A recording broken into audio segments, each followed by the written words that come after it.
Still getting situated, Bradley. Just give me a moment. Thank you.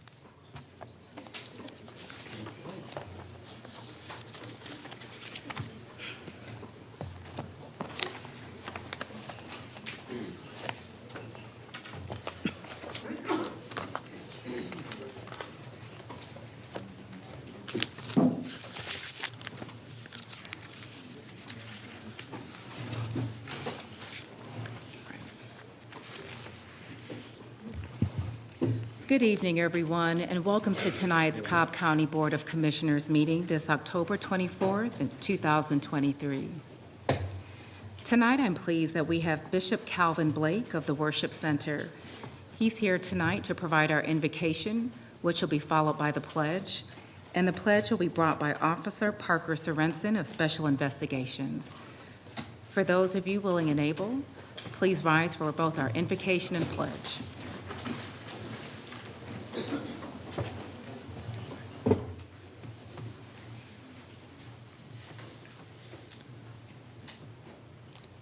Let us pray. Father, we do come to you tonight to say thank you. We thank you for this opportunity just to be here tonight. We ask you to bless everyone that's in this room. Bless everything that's said and done. We ask you to bless our community. Bless those that are far and near. You see everything that needs to be done tonight, so please be amongst us, your people. We ask for your blessing to be upon it. In Jesus' name we pray. Amen. Amen.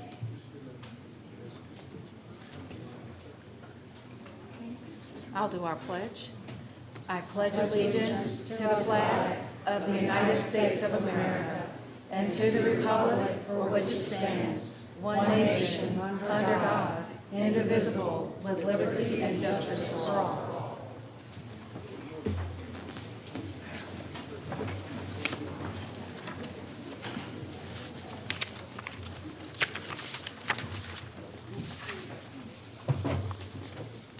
Our meeting is now called to order. We have a number of presentations that are at the top of this meeting today. And before we go into our presentations, I first want to thank all of you for being here tonight. I know a number of you are here tonight because of a resolution that was on tonight's agenda. And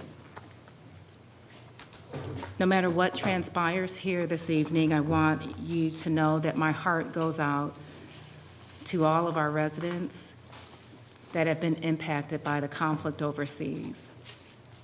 My heart also goes out to all who are feeling vulnerable here in Cobb County at this time. And my heart goes out to everyone that feels as if our actions or my action on this board or inaction has contributed to those feelings of hurt that you may have. I believe that each one of us here on this board deeply cares about all people here in this county. I believe that all who are here on this board deeply care about all of our communities in this county. I believe we all care about those who are vulnerable in this county. And even though we have differing perspectives on a number of matters, I believe that we are committed to doing what's right by this county. And it is my, not just a hope, but an expectation for the amount of time that I've been here, that as a diverse county and a diverse board, we will continue to come together for the best of Cobb County, and that our communities in Cobb will continue to come together and overcome challenges that we have. I know we can do it. The times before us are difficult, and we've been through difficult times. And I'm confident in us because we're Cobb County. With that, we're going to go into our presentations for tonight. We have 5 presentations. Our first presentation is to provide a proclamation declaring October as Filipino American History Month in Cobb County. For those of you who are here as part of that presentation, I ask that you please join me in the front of our meeting room.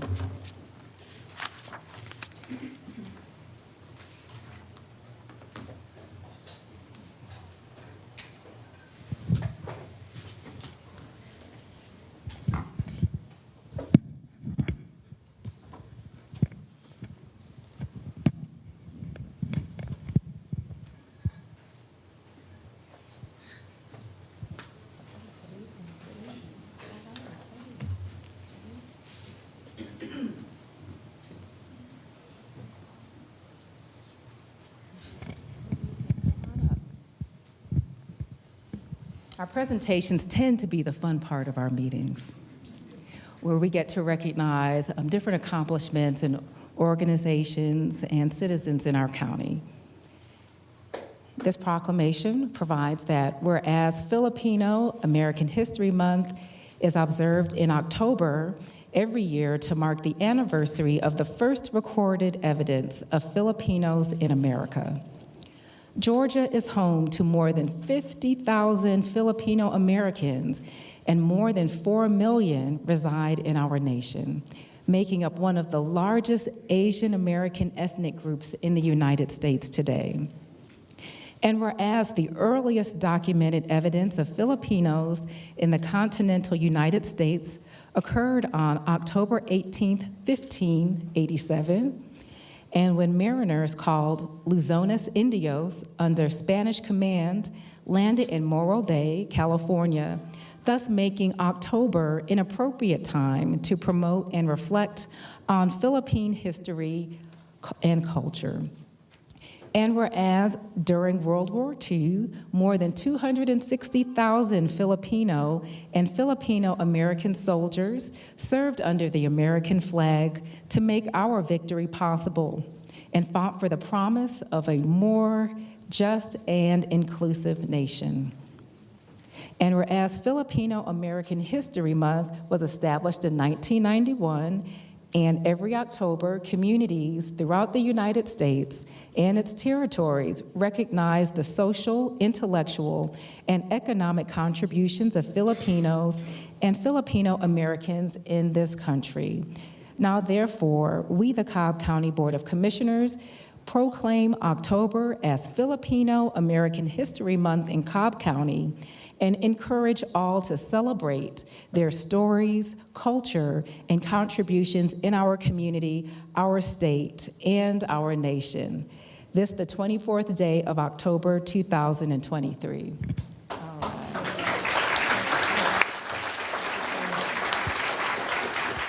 Always a pleasure. You're very welcome. Do you have any words you'd like to share? Yes, please. Good evening, everyone.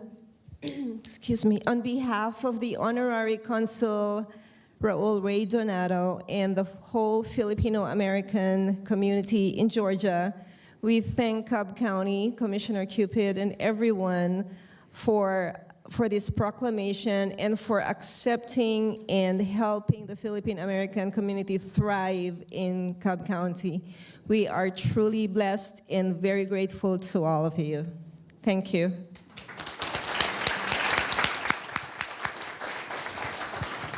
Thank you. And also to my left is Arjo Turner, who serves as a special assistant in my office, and I'm proud to have many friends amongst this group here today. I just knew that he's Filipino. Yes, amen. He's also a dear friend, as I went to law school with Tamara Wood, and that's where we got to know you, Louis. So thank you for being here tonight.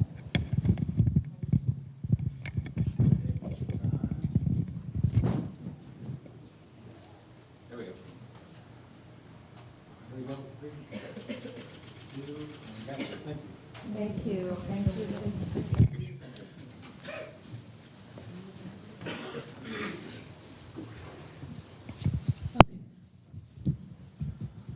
Our next presentation is to recognize Angelise Wood. If Angelise can join me back, can join me here up front.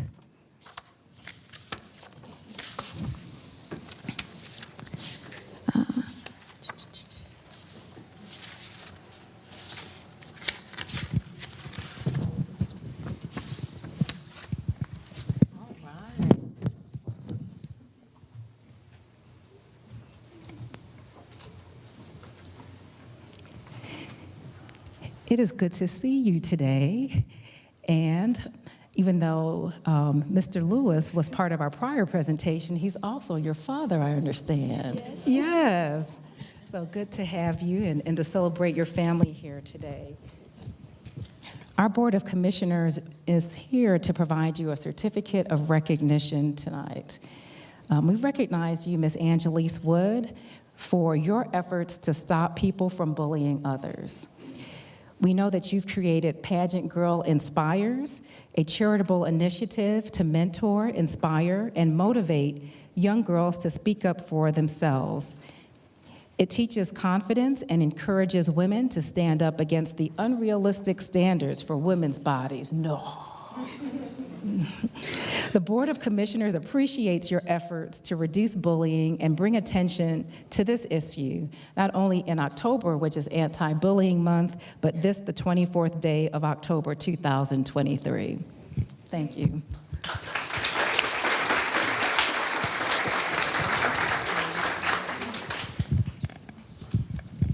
First, I would like to thank Ms. Lisa Cupid and the Board of Commissioners for this amazing opportunity. As you all may know, October is known as Breast Cancer Awareness Month, and many may not know it is also dedicated to advocating for Anti-Bullying Month. Bullying is very prevalent in schools, and for some odd reason, we see a rise in bullying in the middle school age group. I, Angelise Wood, am the Miss U.S. United Queen of Queens, sophomore class president at South Cobb High School, and also a mentor for Pageant Girl Inspires. I would like your support in helping bring awareness to bullying and stop it dead in its tracks. I would also like all schools to wear the anti-bullying colors, orange and blue, October 30th and 31st, in effort to show unity and support towards bullying prevention. 42% of bullying occurs in classrooms, and students are less likely to report bullying as they get older. Most of bullying occurs at middle school, in 6th grade. Taking a stand against bullying will bring us one step closer to putting bullying to an end. And next week, I plan to visit all of the Cobb County middle schools, and I will be passing out wristbands to middle school students in effort to put a stop to bullying. Thank you.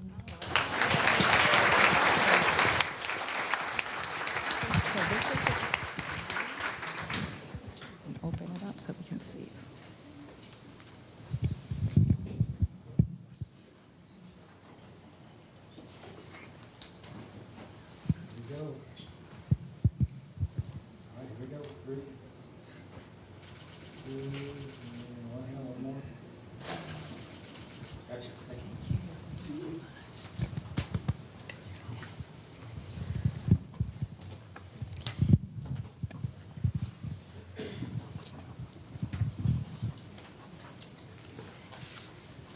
Our next presentation will be brought by Commissioner Gambrill, and this is in recognition of participants of Cobb Police's Athletic League.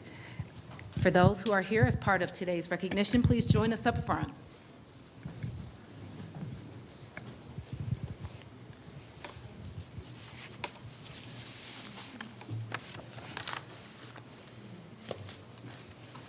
There he goes.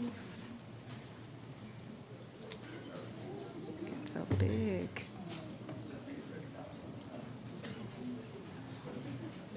Hey. Say hey, Delano. Hey.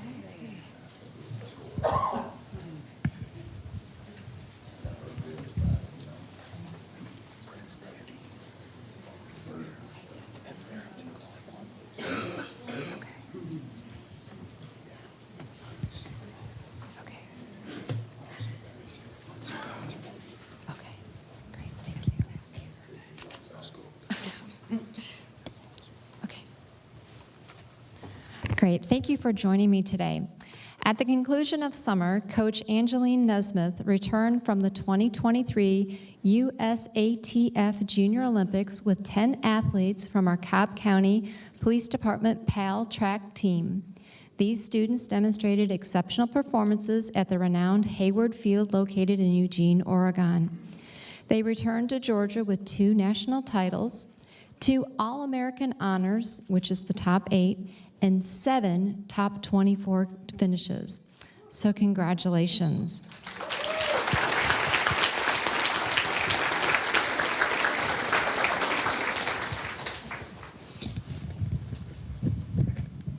So first we have Noah Rogers, who was a national champion in the 200 meter and the 400 meter.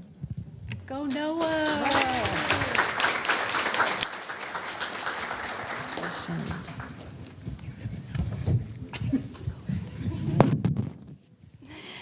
Then we had Taylor Hickman, who was in the top 24 for long jump.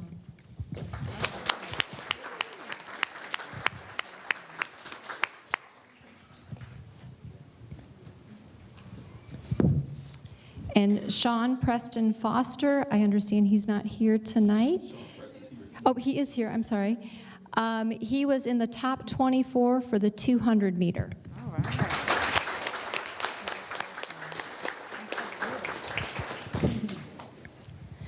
Prince Tandy was in the top 24 for high jump.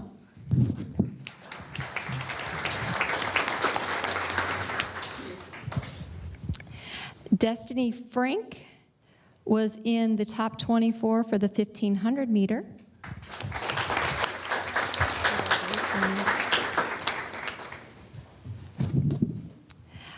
Devon Small was in the top 24 for the 800 meter.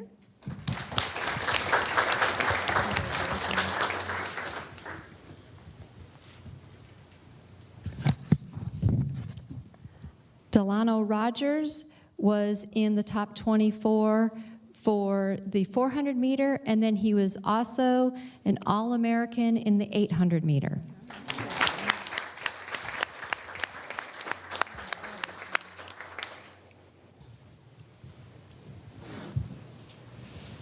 Kyla Washington was in the top 50 of her event in track and field. Congratulations.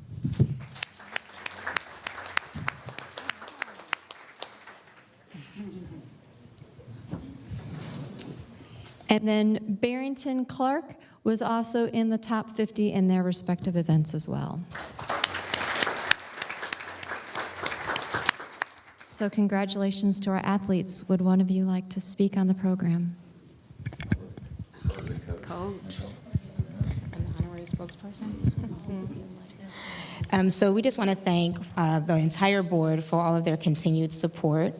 It would not be possible for us to continue to travel and to represent Cobb County in the manner that we do on the national stage without the support of the board and our entire community as a whole. I just want to say thank you to the entire police department for their continued promotion of this program and for allowing us the opportunity to not only mentor these children, but allow them to showcase their abilities on the national stage.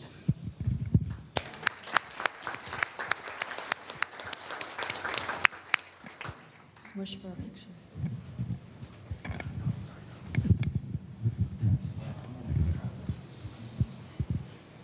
You're looking good. Here we go. 3, 2, and we got you. Oh.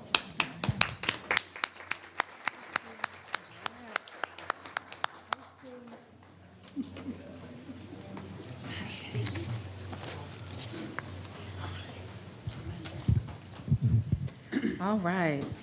Our next presentation of tonight will be brought by Commissioner Burrell to designate Cobb as a green light district or green light for Veterans County. Where are the green lights? Everyone who's a part of this proclamation, please come up front. Here comes our senior services. Well, good evening, everyone. Before we read the proclamation, I'd like to say thank you to our senior services. Mike Nichols is our community outreach for veterans, and he does an excellent job with meetings all over the county, speakers, in honor of our veterans. And they'll introduce themselves, the rest of the group. But could I ask all the veterans in the room to please stand so we can honor you first? God bless you.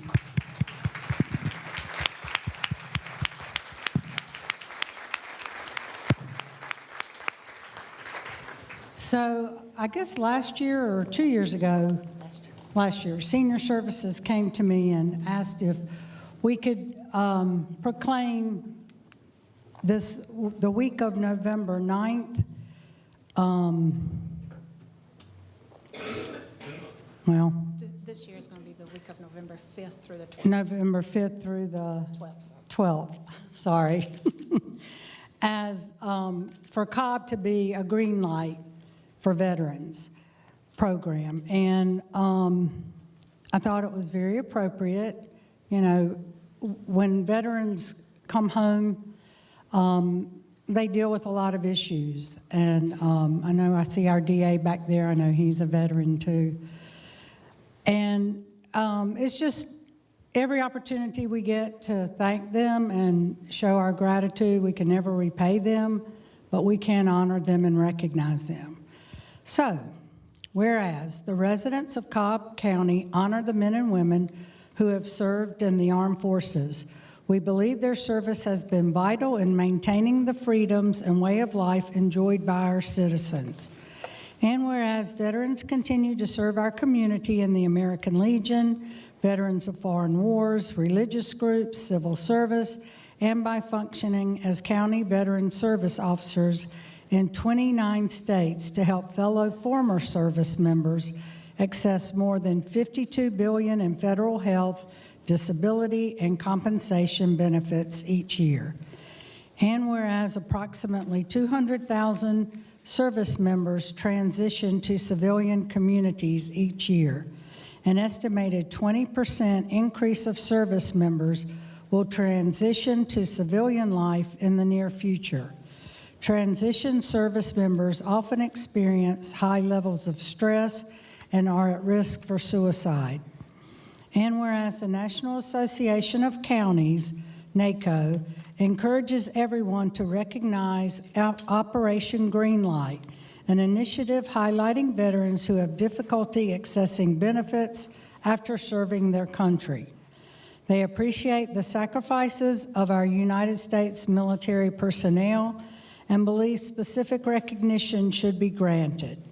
Now, therefore, we, the Cobb County Board of Commissioners, do hereby designate Cobb County as a green light for Veterans County and declare all of October through Veterans Day, November 11th, 2023, a time to salute and honor the service and sacrifice of our men and women in uniform transitioning from active service. Citizens are encouraged to recognize the importance of honoring all those who made immeasurable sacrifices to preserve freedom by displaying green lights in a window of their place of business or residence from November 6th through the 12th, 2023. This is the 24th day of October, 2023.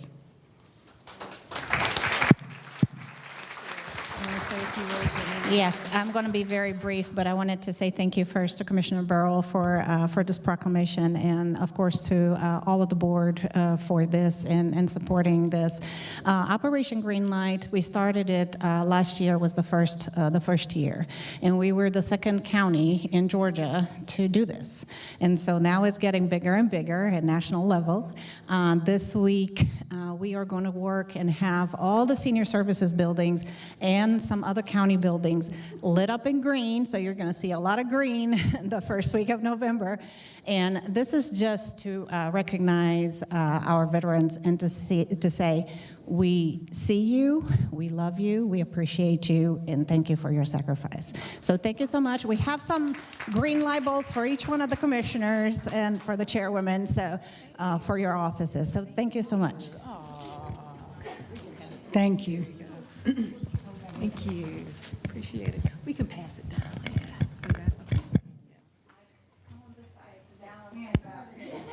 Put that there, like. Oh.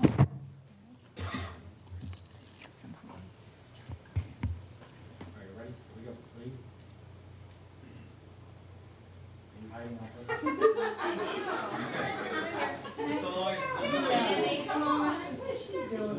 I'm here. I can see me. Okay, here we go. 3, 2, I got her. Thank you. All right. Very good. Thank you, ladies. Okay, and our final presentation will be brought by Commissioner Sheffield to recognize October as Substance Abuse Prevention Awareness Month. And for those who are part of this proclamation, please join Commissioner Sheffield up front. Thank you. D.A. Brody.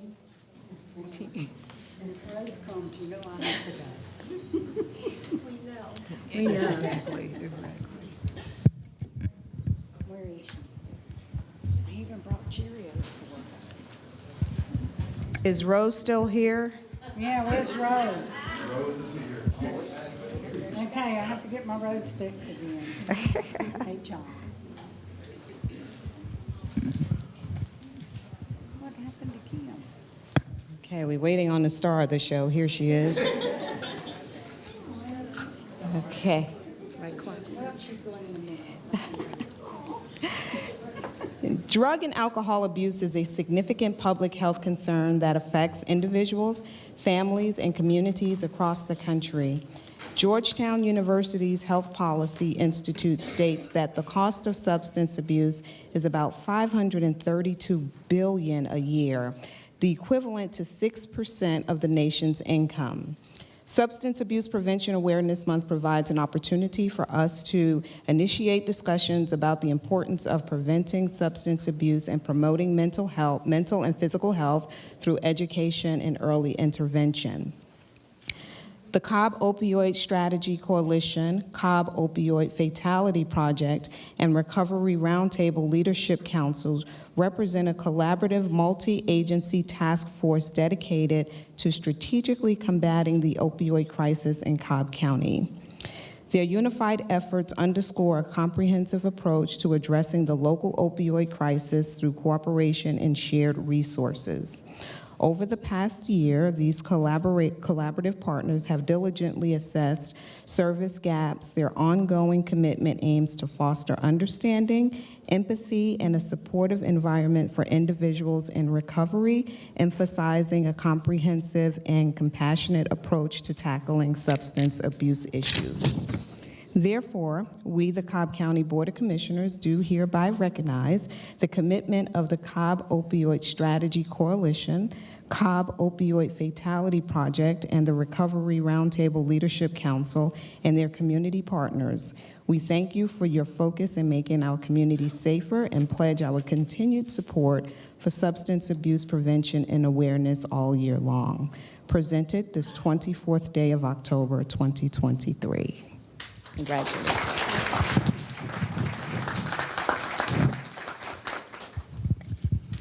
Commissioner Sheffield and the rest of the board, we want to thank you for this proclamation.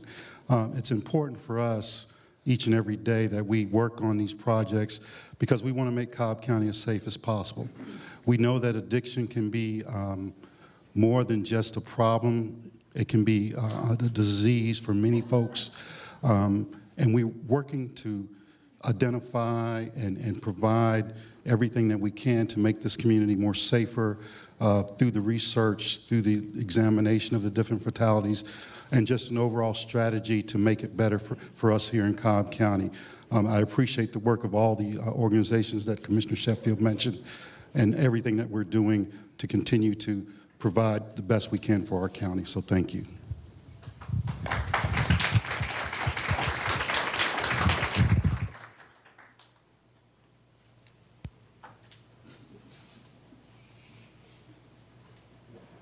Rose, you're not centered.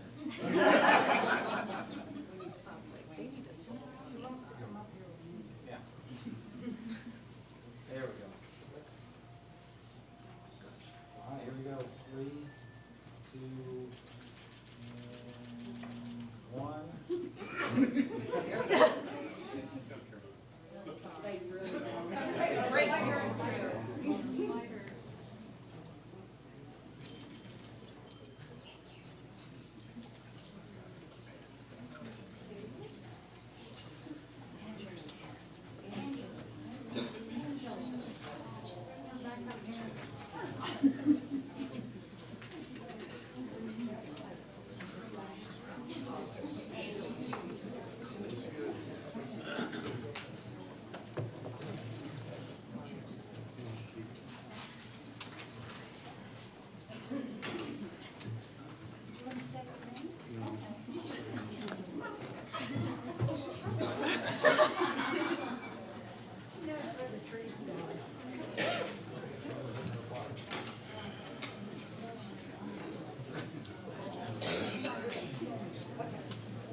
Here she comes.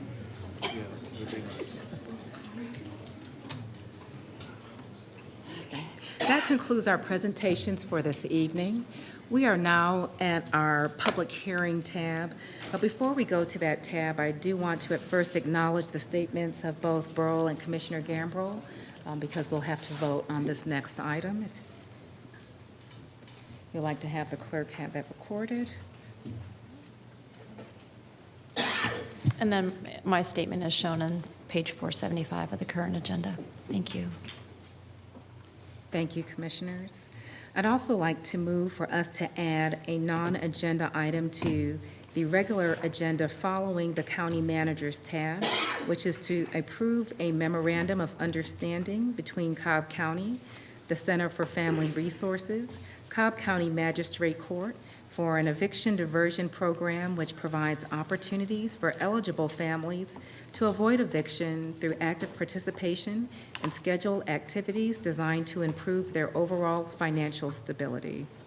Happy to second. All right, is there any discussion? Call the question.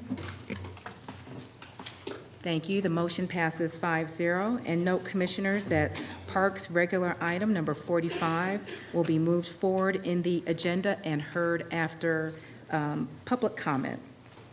We are now moving into our public hearing, and Jessica Gwen, if you can help lead us through this.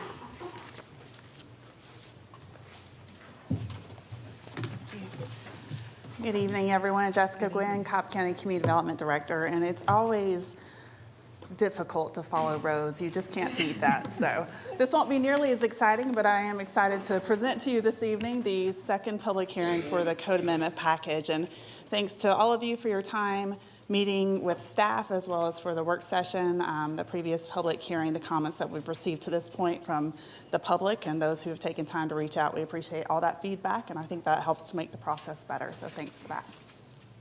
This evening, I'm just going to hit the highlights. At the last public hearing, I did a more in-depth presentation. Of course, that was following the full dog and pony show that we did at the work session. So tonight, I'm going to hit the highlights and really focus on the things that have changed since the first public hearing. Included in the package for tonight, there's a summary of the changes for each chapter so that you can identify those pretty easily, including what department or what was the reason that we included that change.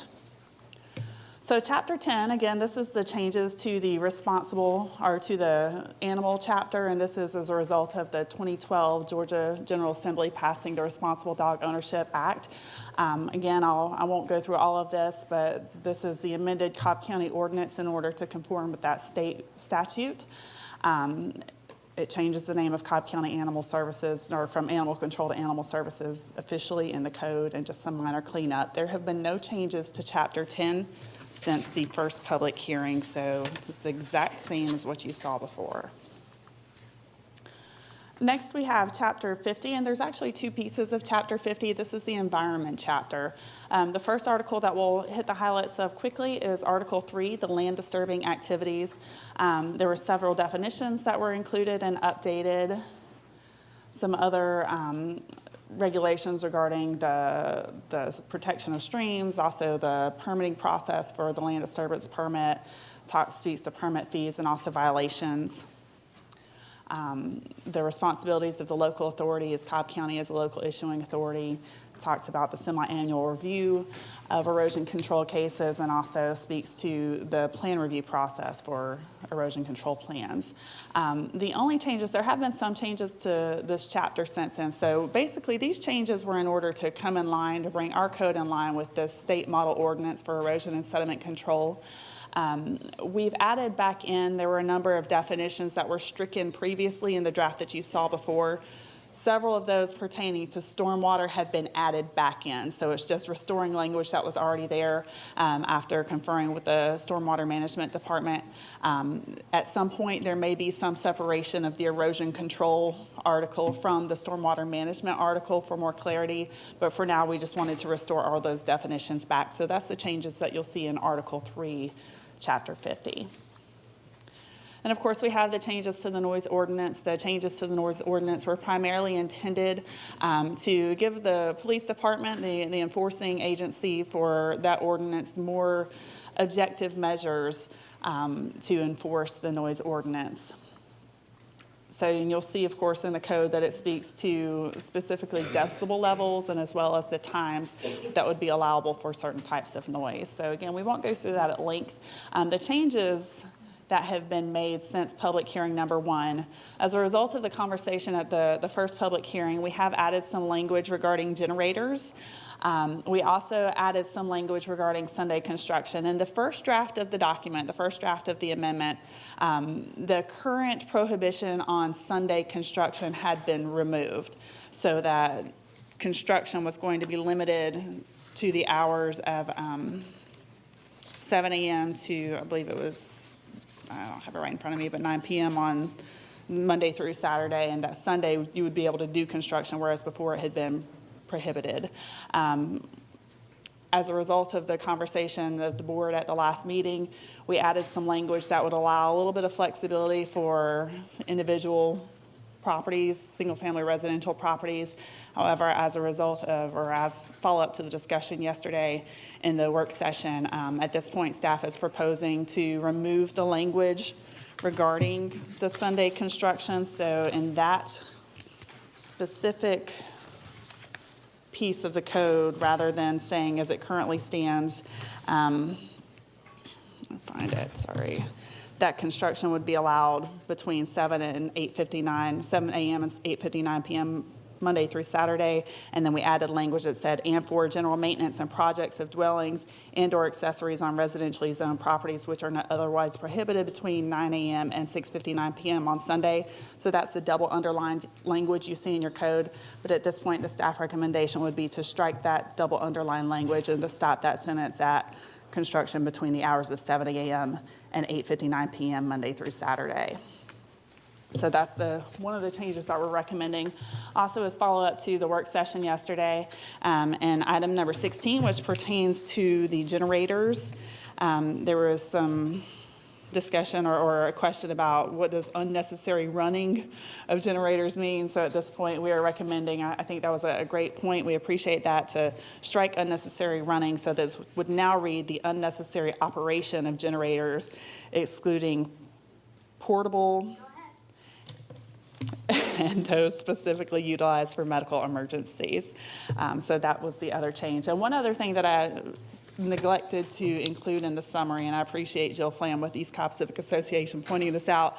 At the last public hearing, we had also talked about pressure washers. You know, there's a section in here that speaks to landscape equipment. It previously didn't include in pressure washers. We did include in the new language pressure washers. I just missed that including in the summary, so I apologize for that, but that language is in there that had been discussed at the last meeting. Chapter 78, the only change to the precious metals dealers piece here was that we updated the language for the definition of watch to also include pocket watches. And we appreciate that feedback from Commissioner Gamble when we met earlier, that we wanted to be sure and include that. It specifically spoke to wristwatches prior, so that's the only change to the precious metals dealers chapter. Article 3, which pertains to short-term rentals, again, we had a lot of discussion of this. The board had a lot of conversation about this at the work session. Some of the things that have changed since public hearing number 1, we initially put in there to remove the requirement for the copy of the covenants, if there were covenants for the neighborhood to be submitted with the application for the short-term rental certificate. Also, as follow-up to the board's conversation at the work session and the first public hearing, we revised 2D in that chapter or in that section to require HOA and POA, so homeowners association or property owners notification. And we also removed the language regarding unrelated adults and parking, as those two specific sections of the code reference 134.1 and also 134.272. So basically what it says is that short-term rentals would be expected to meet the same occupancy and also parking requirements as spelled out for all single-family residences in the zoning ordinance, so chapter 134. So that language that was initially proposed to be included in there was duplicative, so that was removed. At the work session yesterday, there was a suggestion to look at combining 78407E, 2C, and D. So C speaks to notification of the homeowners association or property owners association. I'm going to pull that up really quickly and I'll read you the language verbatim.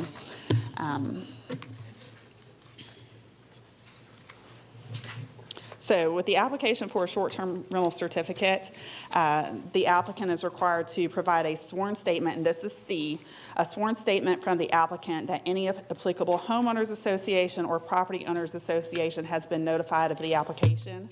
And then D reads, adjoining property owners as shown on the most current tax records, and then the double underlined language says, and any applicable homeowners association or property owners association shall be notified of the application in writing, and proof of notification shall be submitted to the business license division. The staff recommendation at this point would be to remove the double underlined language that says any applicable homeowners association or property owners association, because that's already covered in C. So my recommendation would be to just leave it as is, because C already covers the property owner or homeowners association notification, and they have to provide that sworn statement. And then D covers that they have to provide notification to the adjacent property owners, and that they also have to provide proof that they've provided that notification. So I think that the language that is currently in the code that was adopted last year covers all of those bases. And then moving on to 134, this is the zoning chapter. No changes to 134.1 definitions, where we've just added state licensed esthetician to the definition of professional office since the last meeting. We've also had no changes to 134 or 191, and as you'll recall, this is where we've just removed the symbol restricting new applications from being submitted in several zoning districts, where the text now says that we can accept those applications. It just wasn't cleaned up in the table, so that's been cleaned up. The thing that we have had some changes to since our last meeting is 134.266, where we've incorporated some standards for electric vehicle charging stations. The changes to that section include clarifying in C1 and C2 that this is speaking specifically to outdoor charging stations. So there's a number of standards in here for commercial properties with outdoor charging stations. We want to clarify that this only applies to outdoor charging stations. We also clarified, there was some discussion about the language read that there should be no charging station adjacent to residential property. That wasn't really the intent for it to be read as a parcel, so we clarified that to say within a yard adjacent to a residential property. And so that yard is a term that's defined in the zoning ordinance, and it made sense to include here just to clarify that we don't want to have those facilities right next to the residential property. Also clarifying that on residential property, you could have no more than one outdoor charging station, but indoor charging stations are exempted from the regulations here. So just, most people's at-home charging stations are likely in their garage. From a zoning standpoint, that's not going to impact the character of your neighborhood, what have you. So we did add that exemption for indoor charging stations. And then finally, Part 2, Chapter 2, and this pertains to the Cobb Marietta Coliseum and Exhibit Hall Authority, again, as a result of language that was adopted by the General Assembly and signed by the governor in 2018. No changes to this language since the last public meeting.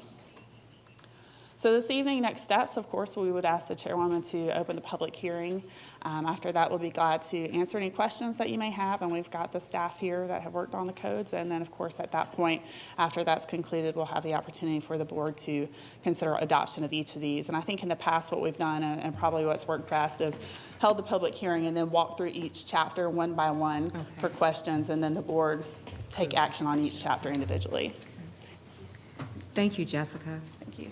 With that, we are going to open up the public hearing for amendments to the county code.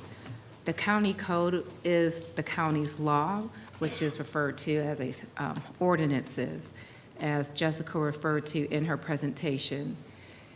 The ordinances that she reviewed are the ones that are subject to comments this evening, and would ask that anybody who speaks at this public hearing speaks to those code sections only. And for those of you who are unfamiliar with our public hearing process, we take an unlimited number of speakers who can provide up to 3 minutes of comments to the Board of Commissioners regarding the revised code. So with that, I'm going to go ahead and open up our public hearing, and we can take our first speaker. All right.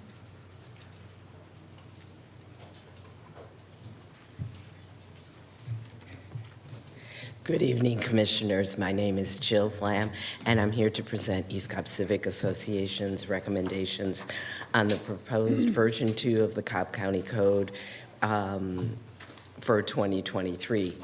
With regard to Section 50-76, ECCA spoke in the first hearing, and we recommended that in this section of the code that there be put a requirement for the owner developer to show proof of filing any required open space conservation easement for land associated with a development prior to the county issuing any land disturbance permit.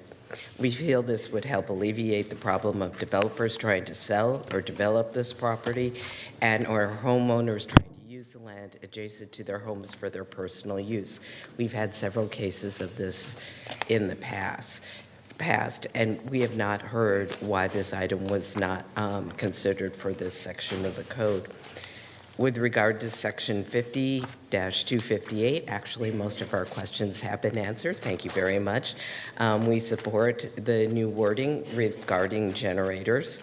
And we also support staff's recommendation that Sunday hours be removed from 50-258 subsection 8. A do-it-yourself project is not clearly defined.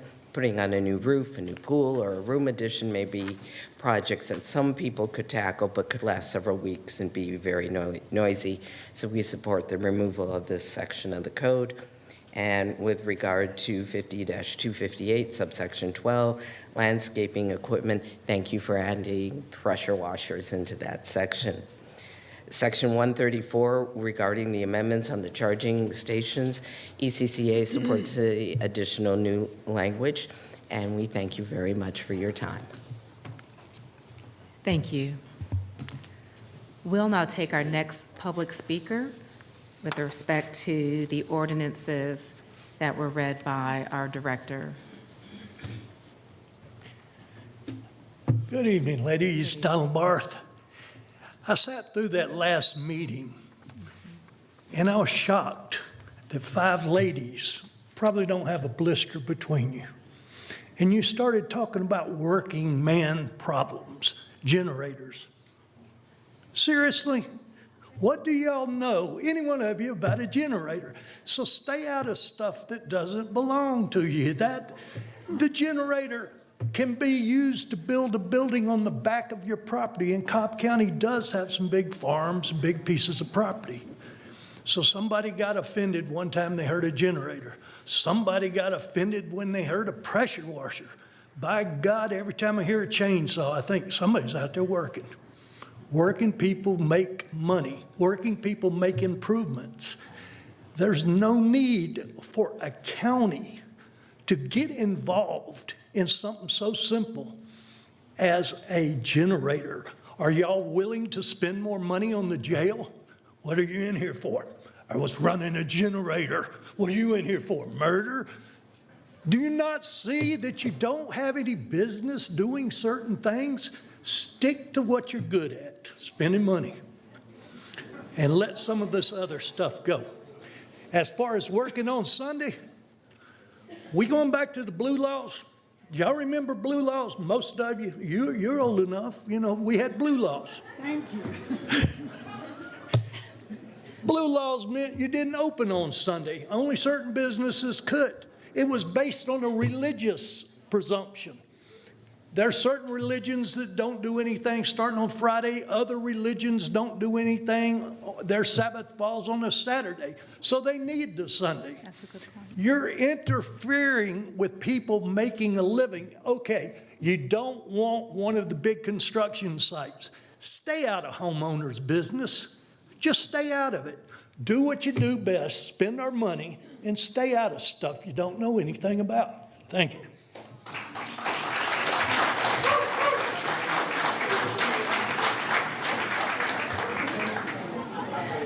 Certainly, you're not clapping at a generator only being implied to be used by men. Certainly, that's not what that applause is for. Plenty of it over there, plenty of it. Okay.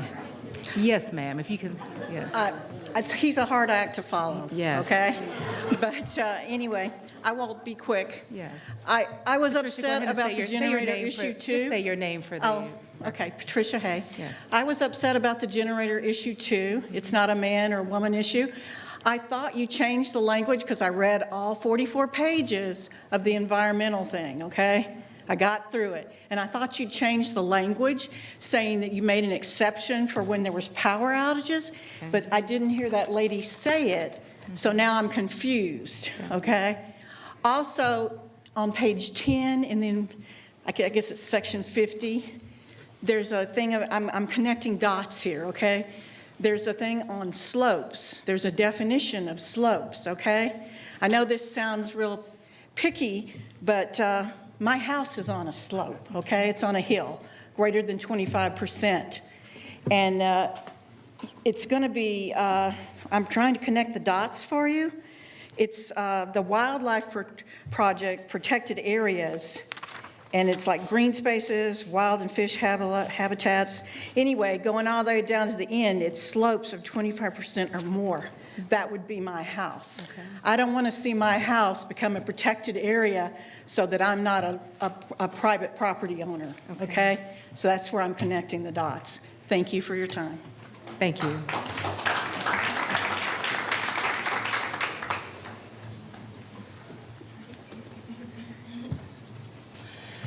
Hello, my name is Robbie Huck. I'm a resident of Marietta, and I only had opportunity to briefly read the animal ordinances, and I have a question about the procedure.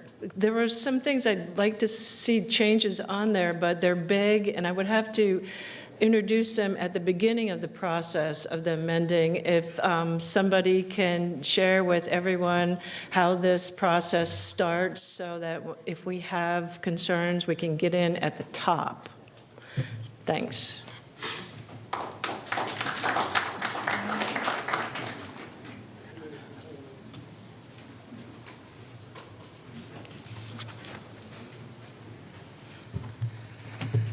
Good evening, Commissioners. My name is Matt Segal, and I'm up here to speak about what seems like a pretty trivial item on the amendments, but it's the restriction on homeowners and their outdoor chargers. It seems to not really be a problem right now, and I feel like we have an overall goal as a society, community, whatever, for a shift to more electric vehicles. And putting any restriction on any individuals from doing their part and being able to charge more of their vehicles. I think I think we're trying to solve a problem that doesn't exist yet, and also limiting the individual freedoms and also the individual opportunities to do their part to do their part in doing a shift towards more electric vehicles. As I go around the county, I see many driveways with multiple cars parked outdoors, and that to me is opportunity for multiple opportunities to be charging those cars if they happen to be electric vehicles. So putting this limitation on individual homeowners and make it into where it's more challenging for them to charge their vehicles, I think it's just solving for a problem that doesn't exist and creating more problems and trying to achieve overall goals that we're trying to achieve. Anyways, hope everyone has a great night. Thank you. Thank you.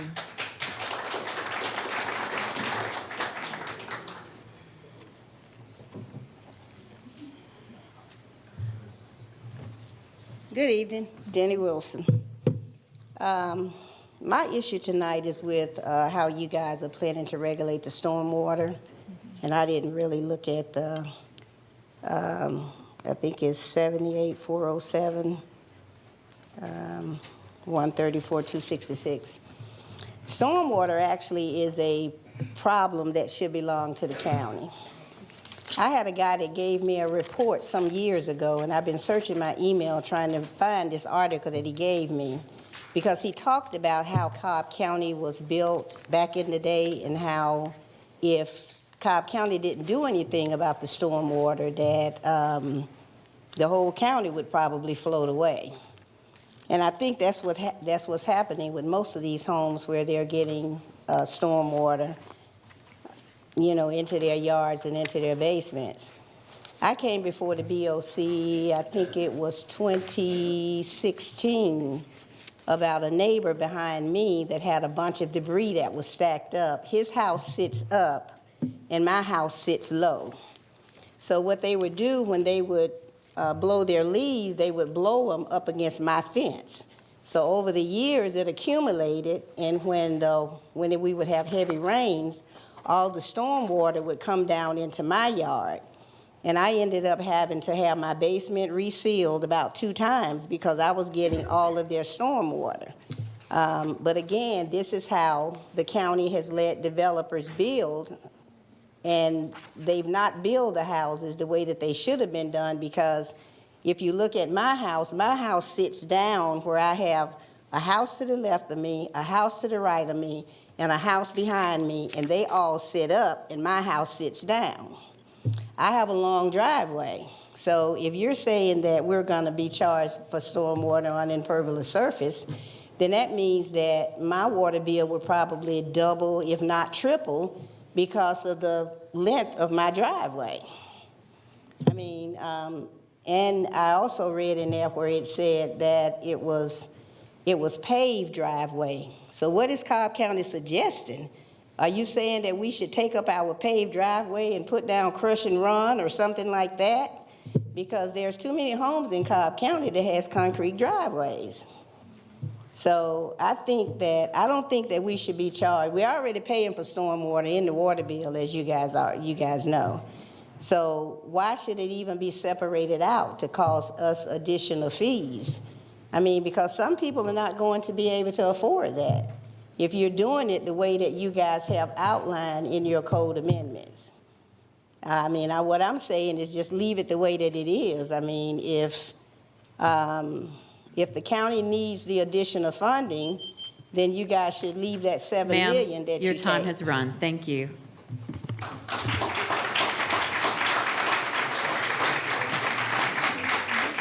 We've got to get this time.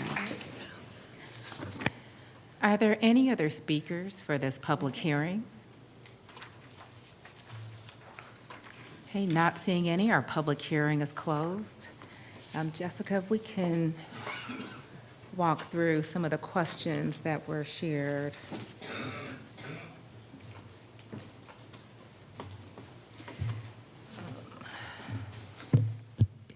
Thank you. There were a couple of comments with respect to generators, but I believe they, at least for the first one, it was addressed. It was with respect to certain uses or opportunities to use it. I believe when there's a power outage.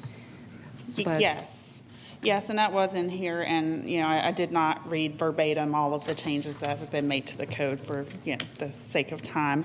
But the way that the language does read, and as proposed here, would be that the unnecessary the operation of generators, excluding portable and those specifically utilized in medical emergencies during power outages, and those being tested or maintained for ongoing general upkeep, and those not in conflict with paragraph 6 of this section, which references back to another section. So yes, we have included that language for an exemption for generators that are being used in instances of power outages as well as for medical needs. Okay, and we did note the commenter that generally was opposed to any changes with respect to generators. Then there was also a comment with respect to working hours. And maybe this is not necessarily for Jessica, this is for the board's consideration. So, but just for us to be mindful of those that cannot or do not work on Saturday and what that would do to restrict their ability to do work on their property on Sunday was interesting observation. And just on that one, Chairwoman, for the sake of clarification, that's currently there is no construction allowed on Sunday, so that would be no change from We're just maintaining what's already in place. Exactly, yes. Thank you for clarifying that. Then there was a question with respect to the definition of slopes, slopes greater than 25%, and I don't know. There is a definition for slopes greater than 25, or greater, a definition for slope in Chapter 50. That's not something that's being proposed to be changed. It's something that's been in there. It's just It would not affect continuation. an existing homeowner. No, that's correct. Okay. And that's really the erosion and sediment control chapter as we speak to land disturbing activities. That's speaking to new land disturbance permits. So not just maintenance of your single-family property typically. Thank you. I can't read my notes clearly. There were some comments that a woman, I believe, last name Young, had with respect to procedures or the process regarding animal, was it pertaining to animals? I didn't quite understand what the question was, Commissioner, if you can help. I believe the commenter was stating that they were interested in knowing what the process is for coming up with recommendations for changes. Because Okay. there was a recommendation that she had desired to make I regarding see. processes in the section regarding animals. And notice. Yes. Yeah. Yeah, so I don't know what happened to those suggestions that were made to this code section. We do have public hearings, but also opportunity to always reach out to commissioners or to our departments with respect to a desired code change. Short of being able to change this today, I'm not aware of the specific process that she desired changes for, but we can get her contact information and just be in touch with her to see how we can be mindful for our next iteration of code changes for any of the changes she desired. I don't see our speaker, but yes, if we can just, Janine, if you can get her contact, thank you. I was just going to say the animal services section was really a cleanup to be in line with the state. But the code amendments, when we do these every year, twice a year, are advertised publicly, and we do have the 2 public hearings, and that would be the time to weigh in or email the chair or her commissioner to give us ideas. And then I had if you're sure, you had some more. There were 2 more observations that I have here, perhaps, or 2 more speakers, 3 different observations. One was to follow this one was with respect to us limiting outdoor charging at residential property to just 1 charger, stating that they didn't see why we had that restriction and if that would oppose the interest to move to electrification of vehicles. And as you'll recall, when the initial draft was put forward, the language said that there could be 1 electric vehicle charging station per residential property. The intent really was not to limit the number of chargers within a garage or indoors. And that's certainly something, if the board has no desire to limit the number of chargers outside, that's certainly something that you all can consider. I think, because we brought that up in the last meeting as well, and there was a distinction between outside versus inside, and that inside there wasn't really a restriction, but that there was a specification on outdoor charging stations. Am I correct there? Correct. Yes, I didn't perceive this like for a single-family property either. Now, this was specific to single-family properties. It does speak to single-family residential that you could, and the first draft said that there could be 1 EV charging station per single-family property. But as the public comment has come and, as through the conversation with the board to this point, we recognize that in a lot of cases, those charging stations are actually located in a garage. They're not something that would be visible to the neighbors or what have you. So we did add in the exemption for indoor charging stations. That we're not looking to regulate those from a zoning standpoint.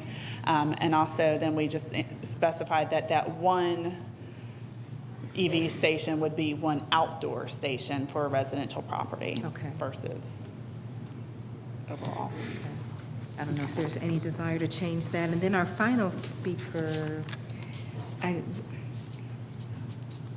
see there were some concerns with respect to stormwater, but I believe the wrong section was shared, because 134-266 refers to charging stations, but stormwater was addressed in Chapter 50, and there's just general concerns around stormwater controls that can impact the single-family property owner. One thing I want to be sure that we're clear on, and listening to the public comment, and I know Ms. Wilson has had the opportunity to attend a number of the town hall meetings and some other meetings, and there's been a lot of discussion about the stormwater utility. Yes. So just for clarification, this Chapter 50, the stormwater language that's in there is language that already exists, and there's nothing in there. We're not looking to include a stormwater utility through this code amendment package. That is not the intent. That's not in here. All right, if that's clear, we would have a separate code amendment package come forward with respect to the stormwater utility. That's not under consideration or revision tonight. And Chairwoman, if I may, just one other comment from Ms. Flam at the beginning. She mentioned, and we had talked about previously in the first public hearing, looking at in Chapter 50 if we could withhold an LDP or make LDP land disturbance permit issuance contingent upon recording any conservation easements that were required. We looked at that, and I mentioned to her before the meeting today in an email that I sent to you all before. I think that's a great suggestion. Unfortunately, this is not the right mechanism to do that, but if we have two commission co-sponsors, the right place to look at that with a future code amendment package would be to look at it in the subdivision chapter, and we could hold it up as a condition to issuance of final plat. So, Okay, go ahead. I have a case right now with that the conservation easement was never recorded. And I support this wholeheartedly. great. Okay. We'll certainly be glad to put that on the list for the next code amendment package and appreciate that recommendation. Thank you. Okay, and then did we add power washers? Yes, ma'am. Pressure to the washers list? is in there. Okay. Mhm. Thank you. Okay. Those were all of the notes that I had with respect to speaker comments, but now I'll just perhaps walk through each of the code sections individually, and we can see if commissioners have any comments, or we can prepare to accept the changes. So the first chapter then would be Chapter 10, Animals. Okay. So commissioners, I move that we approve Chapter 10 as it has been presented. Second. Are there any questions, or is there any discussion? Call the question. The motion carries 5-0. Thank you, commissioners. And perhaps with Chapter 50 as well as Chapter 78, it may make sense to the individual articles. Yes. So the first one would be Chapter 50, Article 3, Land Disturbing Activities. I haven't heard to this point any changes beyond what was included in the package that you received today or received last week with the addition of the stormwater management definitions back in. Thank you. Commissioners, I move that we approve Chapter 50, Article 3. Second. Is there any discussion? All right, call the question. The motion carries 5-0. Great, thank you. The next chapter would be Article 7 of Chapter 50. This is the noise ordinance. As follow-up to the work session yesterday, the staff recommendation is the following changes from what was put forward in the second version of the code amendment package. I'll start, and one thing that I didn't mention, Commissioner Gamble yesterday suggested rather than saying construction of buildings that we say construction of structures. And structures and buildings are two separate definitions. So a building is a type of structure, but not all structures are buildings. So I think that's a pool is an example of a structure. And it's anything that's permanently affixed to the ground. So if we do include that change, then that would be in Chapter 50-258. 8, that we would say construction or repair of structures rather than building.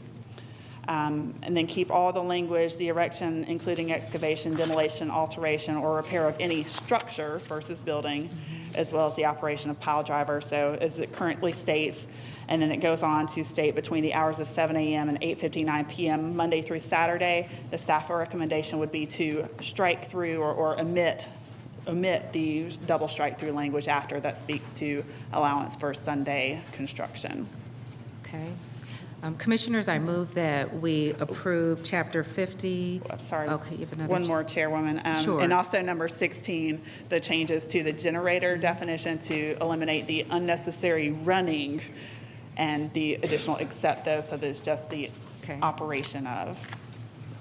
These are the remaining chapters of 50 that we have to amend. This is it for Chapter 50, Okay. yes, ma'am. So Commissioners, I move that we approve the remaining chapters, remaining sections of Chapter 50 as has been presented. Second. Is there any discussion or any questions? Call the question. The motion carries 5-0. Thank you. So Chapter 78, again, I would recommend that we look at these as two separate articles. The first one being Article 9 or Article 3, Division 9. This is our precious metals dealers. There are no changes since the second draft that you've received, which does include the definition of to include pocket watches. So no changes from what's been put forward in the agenda package. Okay, Commissioners, I move that we approve that portion of Chapter 78 as presented. Second. Is there any discussion? Yes, you did say that included pocket watches? Yes, ma'am. Any additional questions? Call the question. The motion carries 5-0. And Okay, and then just for clarification, that's online sales. Yes, ma'am. Okay. Online sales of watches. Yes, ma'am. The next article in Chapter 78 is Article 3, Division 11. This pertains to short-term rentals. The only recommended change from version 2 that's included in tonight's agenda package is in 78-407 E2D to remove the double underlined language that says any applicable homeowners association or property owners association, because that language is already included in C above that. Okay. So Commissioners, I move that we approve Section 407 of Chapter 78 as presented. Second. Is there any discussion? Call the question. The motion carries 5-0. Okay, and then the final chapter is Chapter 134. There are no changes as a result of the work session yesterday, and no changes being proposed by staff other than what's already included in version 2 here. There was the public comment regarding residential charging stations, but at this point, there's no staff recommendation for additional changes to Chapter 134. Okay. All right, Commissioners, I move that we approve the changes to Chapter 134 as presented. Second. Is there any discussion? Where is that? 134-266 pertains to the, includes the charging stations.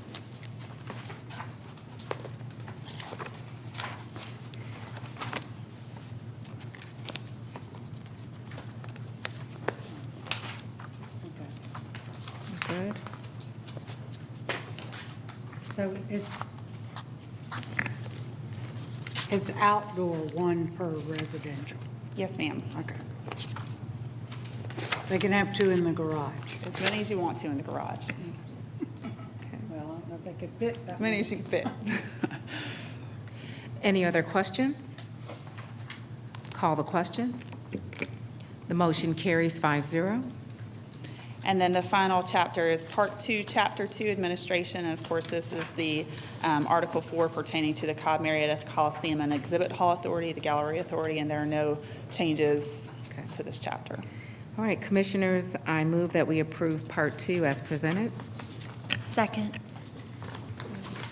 Are there any questions or comments? Call the question. The motion carries 5-0. All right. You did it. Thank you all. Appreciate Thank you, it. Jessica. Appreciate that. That's Thank you, probably the Jessica. fastest code amendment hearing that we've ever had. All right. Commissioners, are you good? Break needed? You're good? Everybody's good? Good? Okay. We're going to go into our first public comment.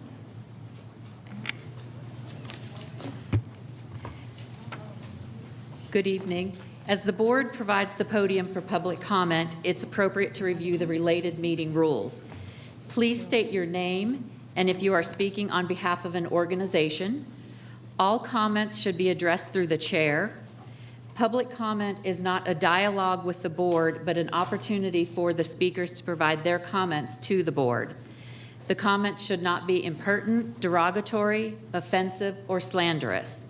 To that end, the board encourages, regardless of the topic, the audience to be respectful and courteous to all the speakers. Everyone attending this meeting should give others the right to both listen and be heard by treating one another with respect, even though you may disagree. Statements made during the public comment portion do not necessarily reflect the opinions of the board or the administration of the government. You will each have 5 minutes to provide your comments, and the timer will be shown in front here. And the first speaker is Inman Bashir Mundy. Sorry.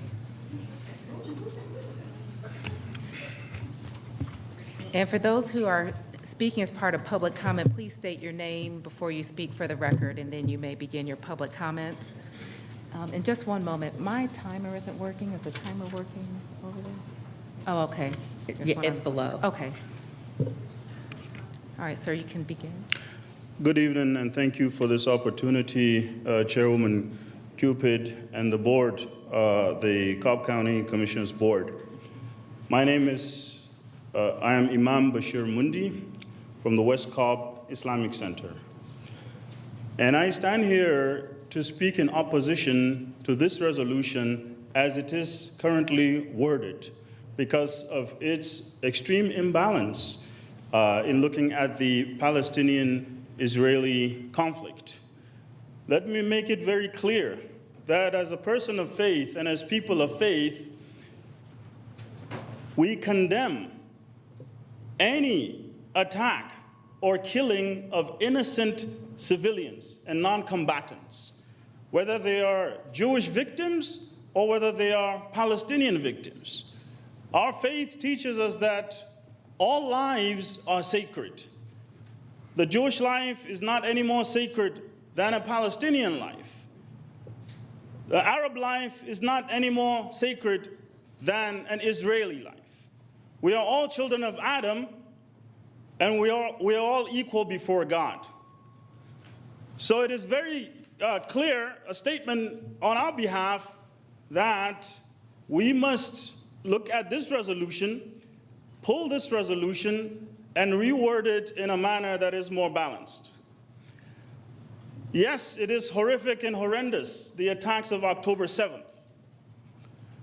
However, as you all know, as historians and as educated people, this conflict did not begin in October 7th.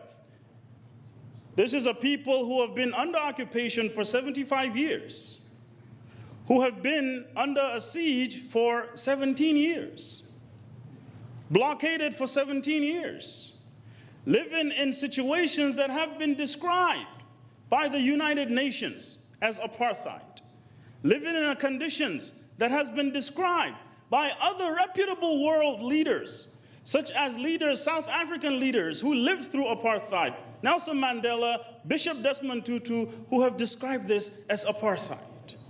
I must restate the sanctity of all life, that all lives matter. If we look at this resolution, it appears to mention innocent lives lost, with all due respect, as a tokenism. The emphasis is as though Jewish innocent lives are more precious than Palestinian innocent lives who have been living in these occupations. As we stand here today, the death toll is nearing 6,000. Children account for more than 3,000 of these victims. Grandmothers, grandfathers being buried alive under buildings and rubbles. Almost 6,000. I want you to stop and think for a moment. If it was your loved one, if it was you yourself in that situation, life is life. So it is not a matter about just this resolution and what happened on October 7th, but it is looking at the root cause of all of this. You are very well aware of this, I am sure. This resolution also fails to mention the repercussions and the Islamophobia that we have seen rising in the rhetoric in America. Last week, a 6-year-old boy, Wadia was his name, was killed by his landlord, stabbed 26 times. This resolution is so imbalanced it does not mention these concerns and these legitimate fears that Muslims in America, that Arabs in America, that minorities in America have because of the imbalanced rhetoric and narrative. We seek a resolution that also mentions a demand for the immediate cessation of fire, that demands for allowance of humanitarian aid to go in to help these people, a resolution that condemns genocide that we are seeing happening right before our eyes in Gaza, and that also demands the inquiry into allegations and accusations of war crimes by either party, any party. Excuse me, I'm sorry. I'm sorry, but we're hearing the conversation and we can't hear the speaker at this point. Go ahead, sir. And so in the end, as I close, this is not a position from being unfair, but it is a position seeking justice your time and has fairness. run. Thank you very much. Thank you.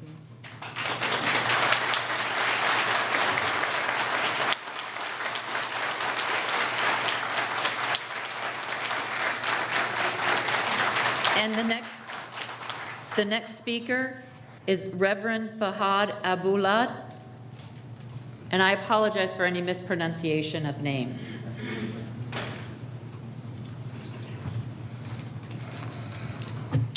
My name is Reverend Fahad Abu Akil. I'm a Presbyterian minister who was born 25 miles northwest of Nazareth in the Galilee area. I was born in Palestine.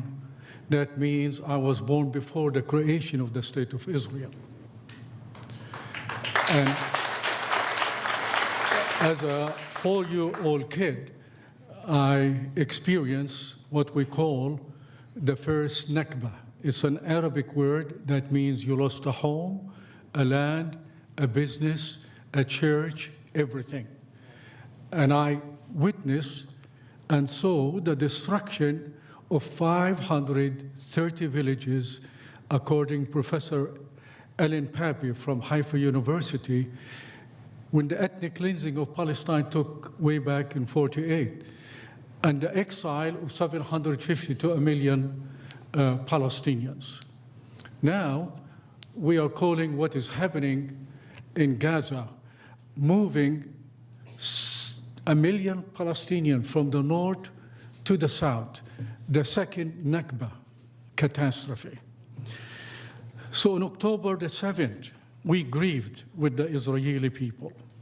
And since October the 9th, we are grieving with the suffering people of Gaza. More than 5,000 killed, and who suffers? 2,020 children, and more than 1,500 women. So the people who suffer in any war, women and children. More than 12,000 injured, and a good number still under the rubble. Imagine 1 million moving from the north to the south. Hospitals are now being bombed. Clinics, mosques, churches, and schools on a daily basis being shelled by the Israeli on Gaza. A professor in Georgia lost 50 members of his family. And we have a young lady that is sitting here, also lost people in their family on a daily basis. As commissioners, you remind me of a Presbyterian minister and the elders who are elected by their congregation to serve every member of the congregation. As our commissioners, you're elected to serve every resident in the county. We have a great American Jewish community, and don't forget, we have a great Palestinian American community, Arab American community, and Muslim community. And these people have children, grandchildren, who are born, educated, and of course, pay taxes and invest a lot of money in our county. We have several masjids, mosques. We have an Arabic Baptist church in Cobb County. And I urge you to leave foreign policy to the President of the United States of America.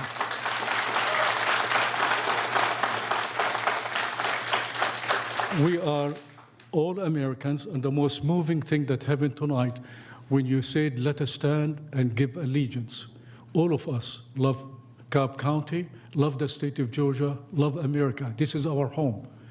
So I urge you, if it's not balanced, and I think it's not balanced, for you to postpone and let our people, both the American Jewish community and the larger community, deal with the issue. We are here, our home. We need to love one another, respect one another, and heal one another. Finally, I have a nephew who is a veteran of the U.S. Army. I have another nephew, son, who is a veteran that served in the Marine. We love our county, we love our state, we love our America. I urge you to be balanced if you want to do a resolution, that you grieve with Israel and you grieve with the Palestinian people. Thank you very much.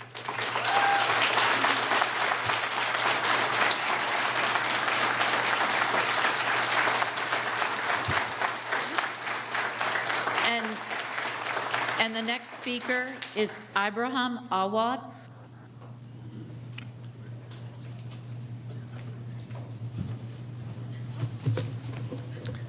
Good evening. My name is Ibrahim Awad.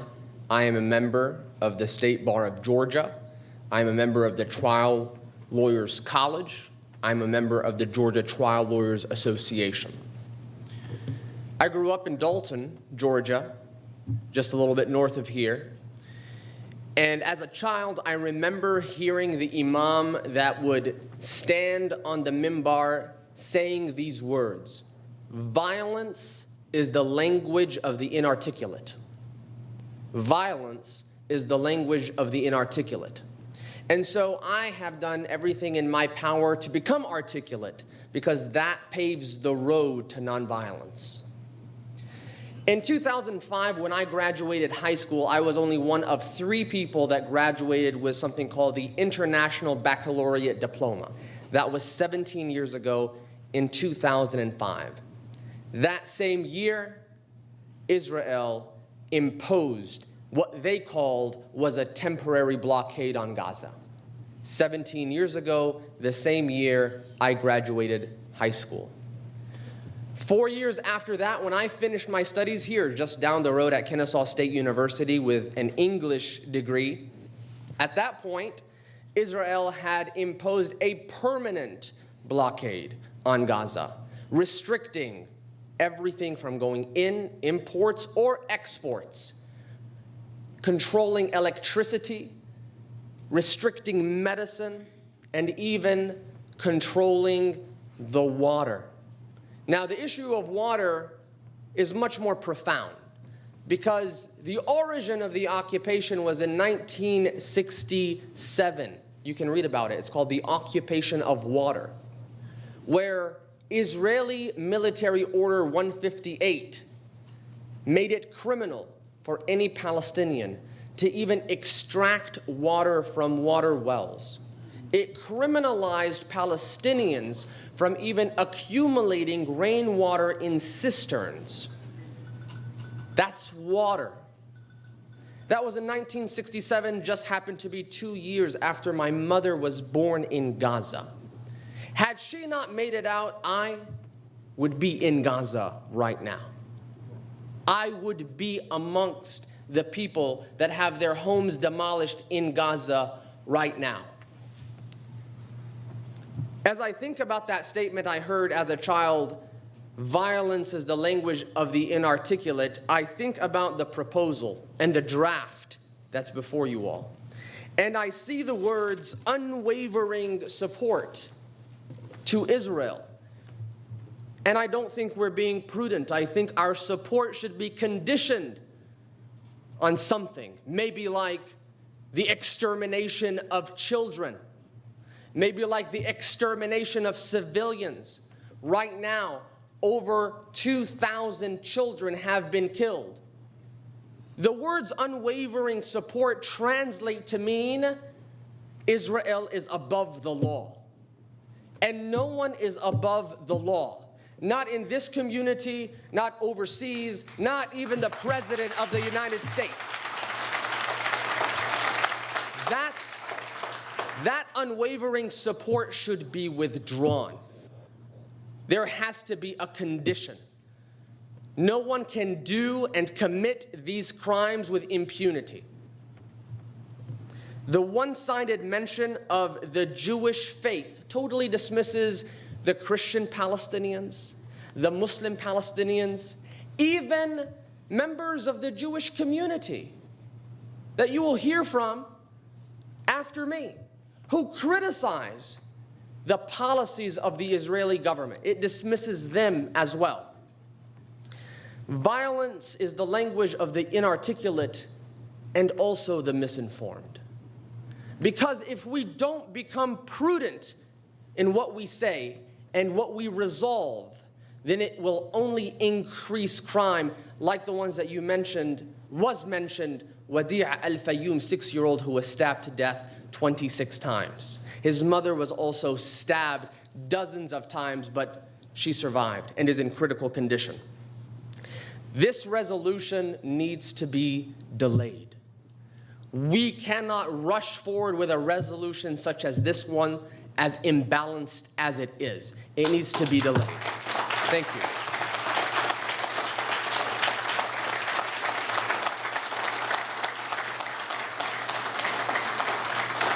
And the next speaker, Sarah Karashi.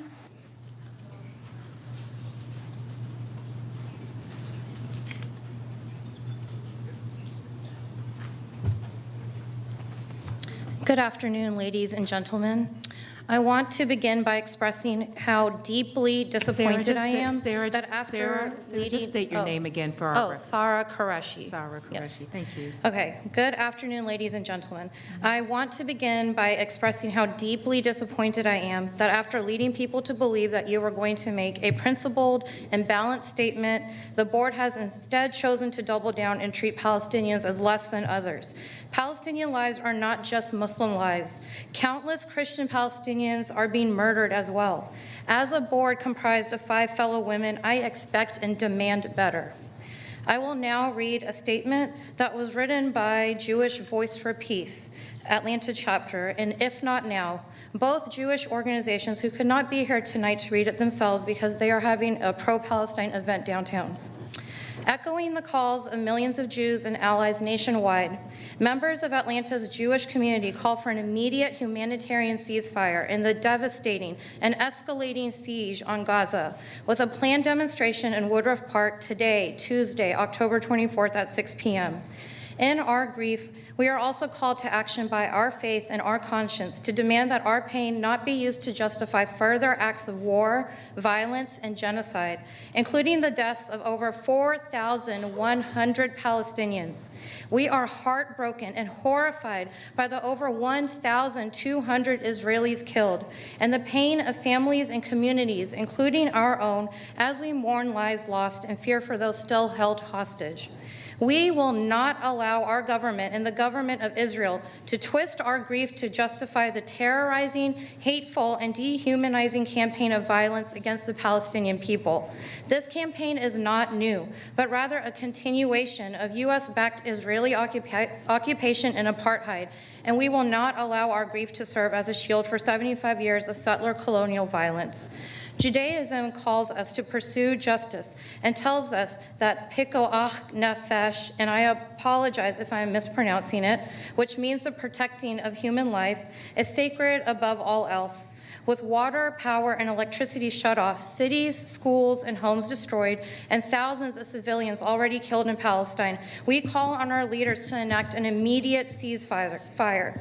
Atrocities, killing, and more civilian bloodshed will not bring back those who were killed and will not save those still held captive. We recognize the pain and loss of life that has been endured by families across Israel and Palestine. In Judaism, we are taught that we all come from the same life source, and so to destroy a life is to destroy the world. We are also taught that to save a life is to save the world. We stand in solidarity with Jews worldwide who demand we not forget our shared humanity in times of unspeakable loss. We know all too well the consequences of dehumanization and blind violence, and it is this that compels us to say, never again. Never again for anyone, never again, and not in our name. Thank you so much.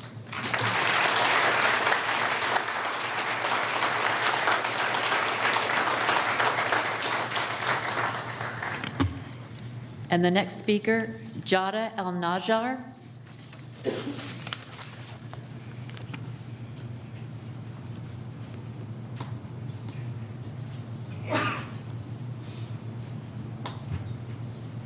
Good evening. Good evening. My name is Ghada El-Najjar. I'm a daughter of Palestinian refugees. Sorry. It's okay. Georgia has been our home for 37 years. I'm a proud second-generation Georgia dog. I have relatives in Gaza. Since the Israeli airstrike on Gaza, I have lost many members of my extended relatives, too many to count. Their homes were bombed. Many of their bodies are still under rubble. And the ones who are still living, Israel has cut off their access to water, electricity, fuel, and medicine. You see Israel as a friend and an ally. I get it. As a good friend, it is your responsibility to tell them they are wrong. Since October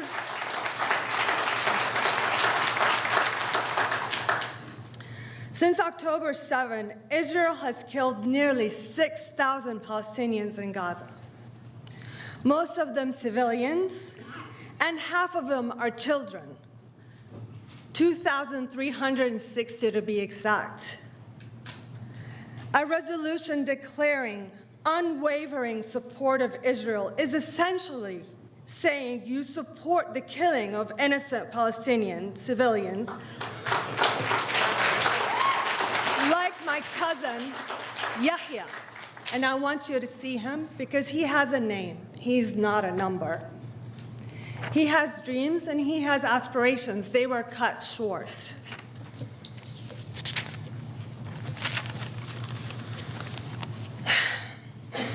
We cannot have a resolution declaring unwavering support for only Israel and only the Jewish community.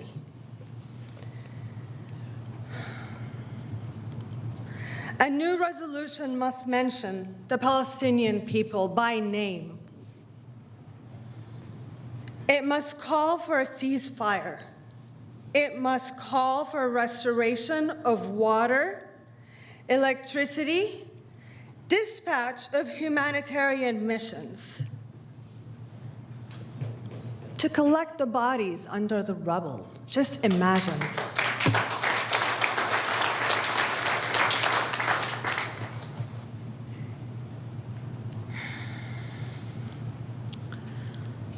The resolution must also acknowledge the pain and suffering of my community here in the United States, here in Georgia. The Palestinian, the Arab, the Muslim American community. Fueling hate against us and dehumanizing us and an entire population should not be a part of your resolution.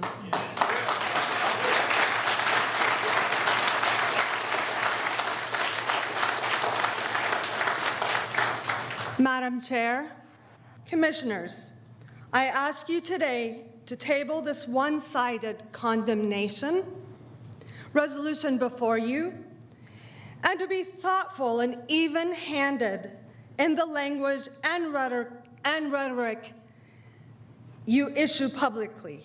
As our public officials, it is your responsibility to be just and equitable. Thank you.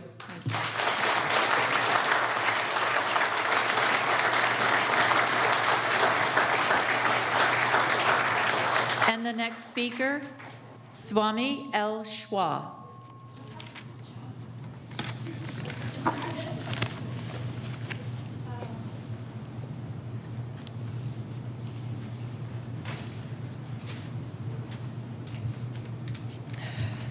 Good evening. My name is Suleima El-Shawa.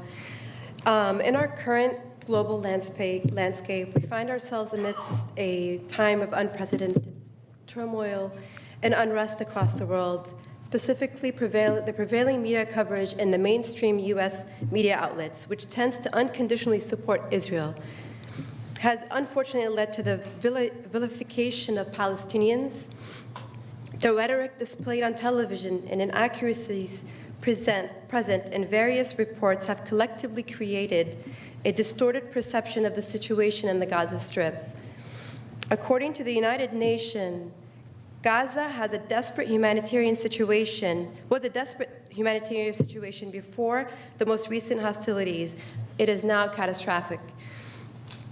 Tragically, this skewed portrayal has contributed not only to the increase in Islamophobia, but has also fostered a climate of overall animosity towards Arab Americans. Just this past week, we bore witness to a horrific incident of a 6-year-old being stabbed to death, which you've heard about numerous times already. These tragic events did not receive any national coverage that they deserved, highlighting the pressing need for change. It is disheartening to note that these issues extend beyond just one particular incident. My 9-year-old daughter has experienced 2 incidents at her school. The first incident involved a student mentioning to her that he hates Palestinians based on the news that he has seen. The second incident occurred just a couple days ago when the same student callously exclaimed, "Yay," after another student shared the distressing news that 5,000 people were killed in Gaza. In addition to my daughter's incidents, a friend of mine's 10-year-old had a distressing incident where his classmate approached him and said to him, "Ha, looks like your people are dropping like flies. My dad is going to Israel to fight against you." I believe that declaring unwavering American support for Israel will incite fear-mongering and rhetoric that will continue to vilify and alienate not only Palestinian Americans, but other Arabs and Muslims as well. Having family in the Gaza Strip directly affected by the ongoing war, we have gone through many sleepless nights, not knowing whether our family has survived. Homes have been destroyed and innocent lives have been lost.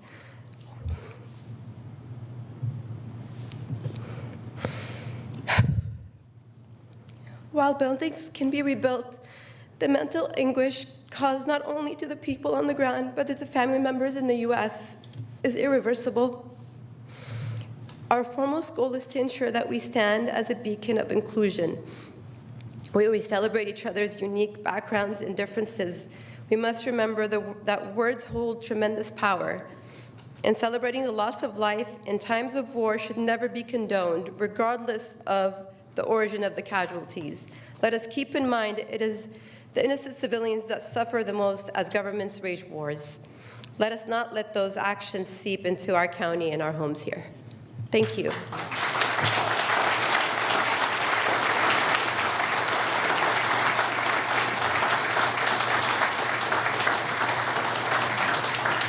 Chairwoman, that was the last speaker for the first session. Thank you.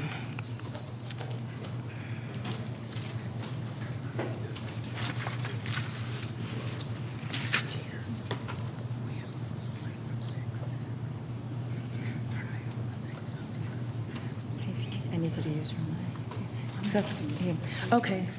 Okay, so there's been a request made to me from a commissioner if we can include the next 6 speakers if they're related to this matter. No? Okay, perhaps I need you to use the mic. I can't hear. County Attorney, are we full for the next 6 to 12? Yes. And are they all on the same subject on the Yes. resolution?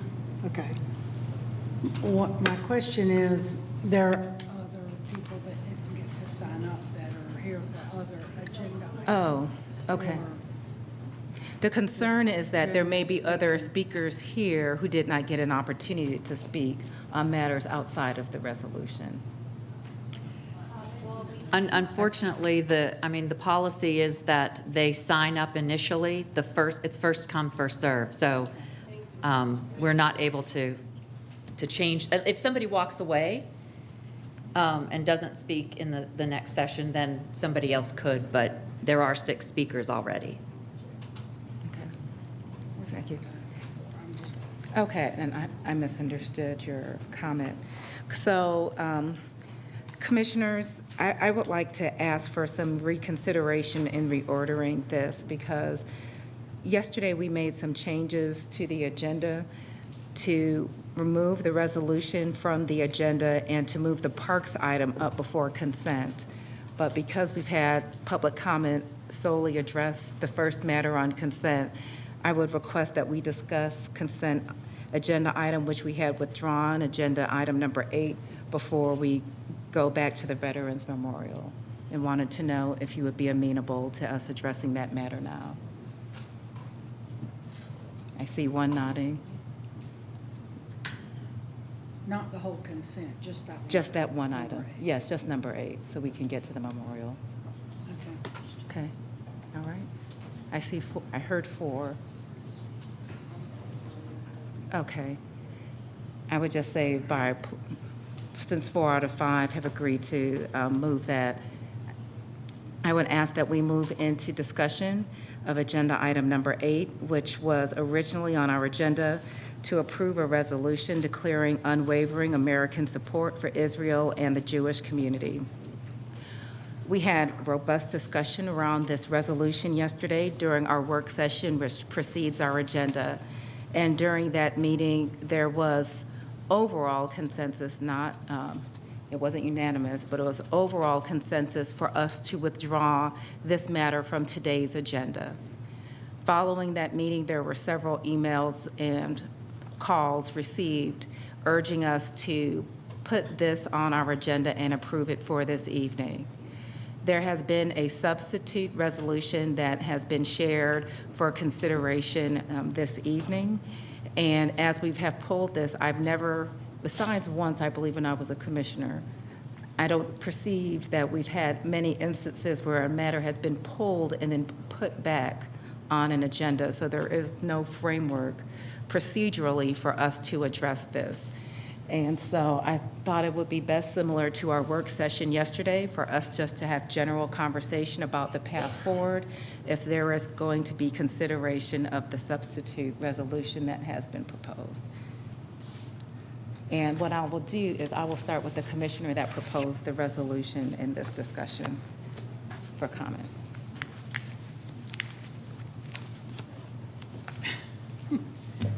I have a point of inquiry before we begin this, please. A point of, I'm sorry? Point of inquiry. Sure. So, again, we don't have precedence because, again, we withdrew the agenda item, and usually to add an agenda item back, it takes a vote of the board to put an agenda item back in onto the agenda. To me, this sounds like we're going to start a public hearing, which has not been advertised. So I'm a little conflicted as far as what is actually happening here, especially since what I heard from the speakers is that they want all sides at the table to determine the resolution. So we just ask, just from our audience again, we're posing a question to our county attorney, and so yes, but. So I guess I'm confused because in hearing what our speakers said, we haven't had all parties that are involved in this here to speak their side. So to begin a debate on the board with an agenda item that has been pulled and technically hasn't been added back through a 4/5 vote, is this legal? So, Okay, but let's have one person speak at a time. So I'm going to have Debbie respond, and then Commissioner Burrow, if you would like to respond, you can do so after Debbie's response. So yesterday at the work session, after discussion, it was agreed, there was a consensus that it was going to be pooled. However, at the work session, there is not, it's not the official action of the board. So the agenda item is technically still on the agenda today. So there isn't a need to add it back on. And but you can delete it if you want to make a motion to delete it and basically validate, or that's not the correct term, ratify your consensus yesterday. Yeah. Typically, when we ratify consensus, I'll just state we pulled this from the agenda and there's no objection from the board, so we just continue to move through the agenda. Well, then, point of inquiry as well, this is on the consent agenda, which means usually we don't address consent agenda items. So again, with this being on consent, However, is this appropriate? any commissioner can pull a matter off of consent for a full discussion. We haven't had a vote that I recall to remove this from the consent agenda to have a full discussion. I don't recall that there is a vote to remove. If any of the commissioners want to remove something from consent, it's requested of the chair, and it's generally pulled without a vote.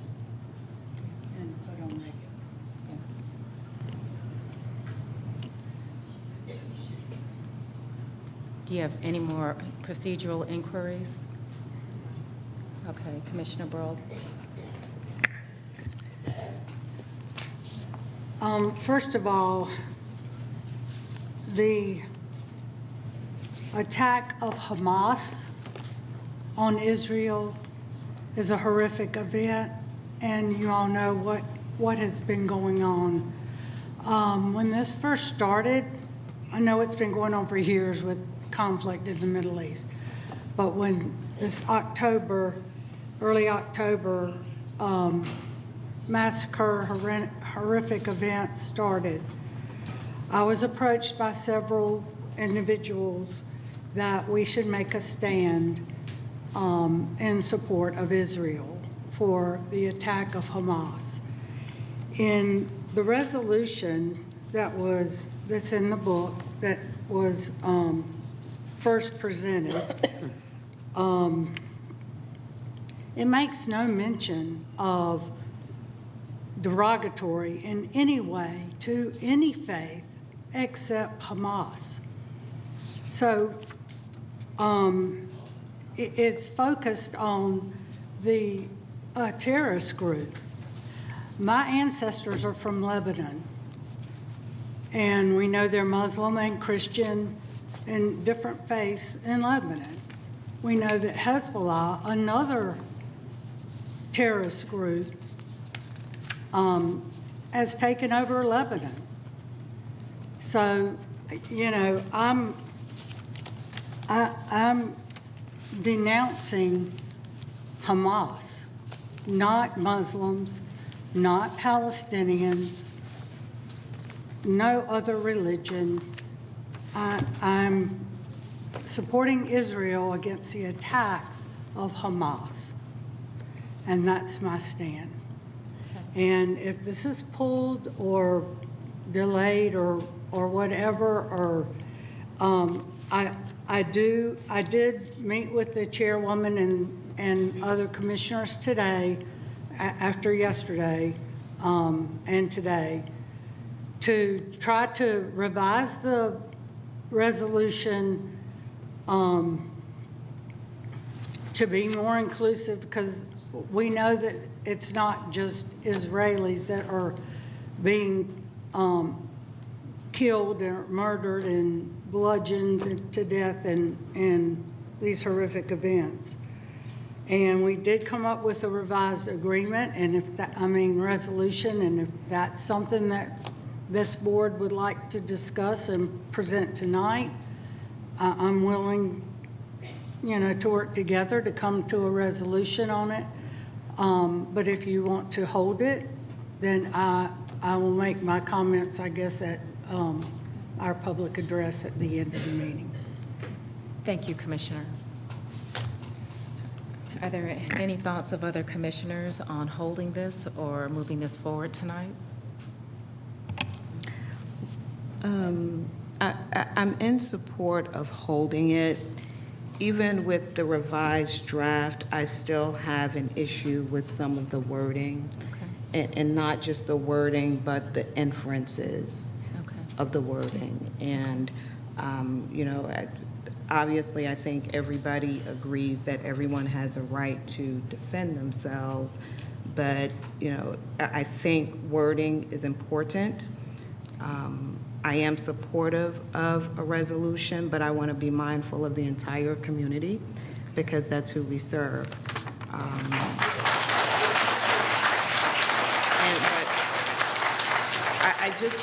I just want to make clear, because we received a lot of emails on last night, and I just want to make clear that standing with one group doesn't necessarily mean you're standing against the other. And this is a very sensitive, and I'll even say charged, topic to which I do not have any personal experience to share, much like some have today. Therefore, it does not qualify me necessarily to put forth a resolution without doing or having some fair degree of due diligence and speaking with or having those communities who have been impacted and whose families have been impacted before I can craft or agree to a resolution that I think would be supportive of all residents of Cobb County. Thank you, Commissioner. Thank you. There, anyone else? Going down the line. So certainly I think this is a topic that's important enough that a resolution needs to be a 5-0 vote on this, because what I want to be clear on, there is absolutely no equivocation from my part on denouncing Hamas in the actions that were taken on October 7th. And we absolutely cannot convey that there is any sense of celebrating that, supporting that, appreciating nothing. They are a U.S. declared terrorist group, and that needs to be clear. I want to make sure that in us passing a resolution, it is a 5-0 resolution, so I will be amenable to delaying. Certainly, I will have my statement that I'll provide during public comment. This is a complex, nuanced issue. There is certainly historic pain, but Israel is an ally of the U.S., and there are certainly some strategic aspects to that that have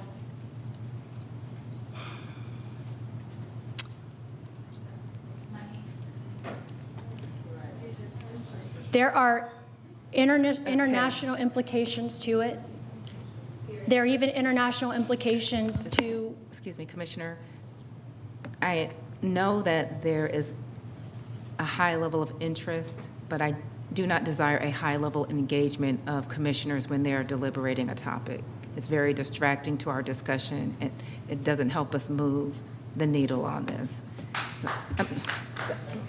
Okay, thank you. All right, Commissioner Richardson. There are even international implications to the conversations that we have publicly. That is not something that any of us should take lightly.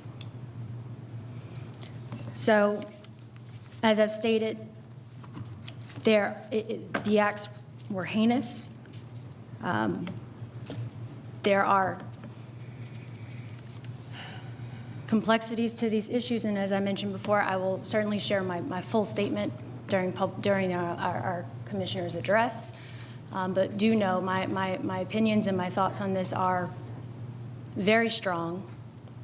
But again, I believe that we should be passing a resolution that is representative of our board and relevant to the work that we do as commissioners representing our community, and that is the entirety of our community, and acknowledgement of the impacts that such actions have had on our community, both in just the rise of fear and in division, and making sure that we are bringing people together on that front. Thank you. Thank you. Commissioner Gamble, would you like to weigh in? Again, my disappointment is that we're having this discussion when not all parties are at the table, even though this is just supposed to be a board discussion. Again, we're not going to further understand all sides of it unless we have all sides in the room. With that, the statement that I've put out today, and I will continue to stand by this, is I stand and will continue to stand against terrorist associations that incite conflict and danger to impress a political agenda on those who come to live in peace. Thank you, Commissioner.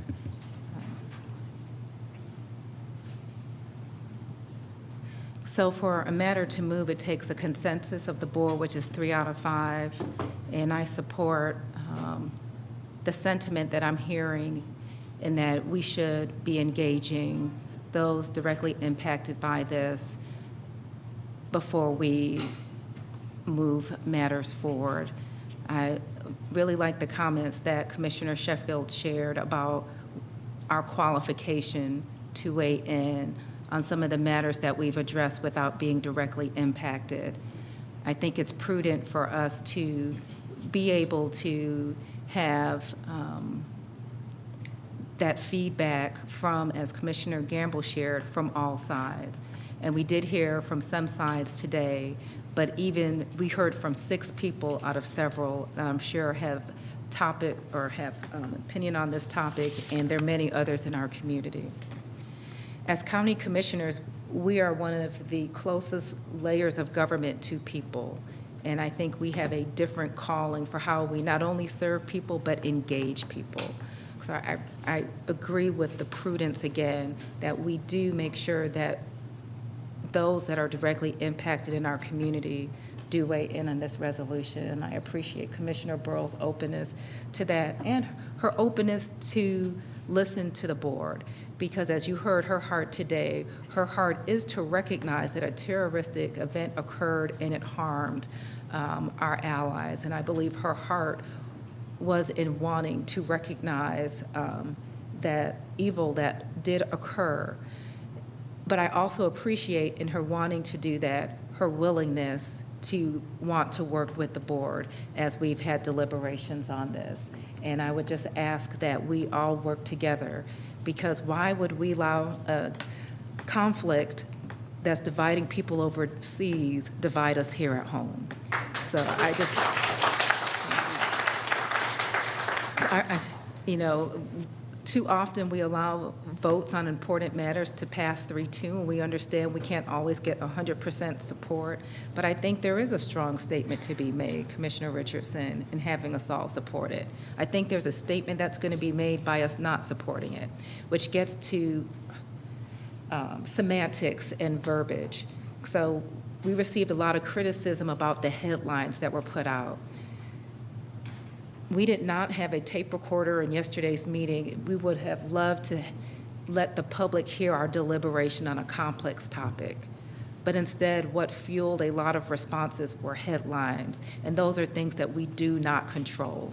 When we have open meetings, the media is allowed to print things as they perceive them, and there are a lot of factors that go into what a headline is. And I know that the headlines moved a lot of people to weigh in and express their disappointment. I'm hoping, though, that we can see that we are a community and our existence is beyond a headline. Our work is beyond a headline. So I don't know what's going to come out of tonight's meeting, but it is my hope that if you are here watching tonight and you know what has transpired, that you will look to the opportunity that we have to have meaningful discussion. I have never heard such meaningful discussion by our residents on this conflict as I've heard here tonight. I've learned a lot, and my heart goes out to those who spoke about their personal experiences. We have a lot to learn by listening to each other. So that is going to be my request. I've already have a meeting set up with some leaders of our religious communities this week to address this topic. I'm hoping we have a larger discussion, and I know that commissioners will be engaged in discussion. Please, again, if you are part of this conversation, know we are trying to be constructive and we're trying to work together, and I hope that we can work towards that end.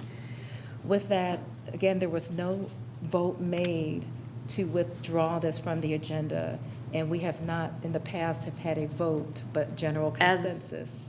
As I followed this, this was pulled from consent, so it became a regular item. Okay. So you will need to have a motion to hold it, whether for a time certain or indefinitely, however the board wants to construct that motion. Okay. Commissioner Brawl, would you like to prepare a motion, or?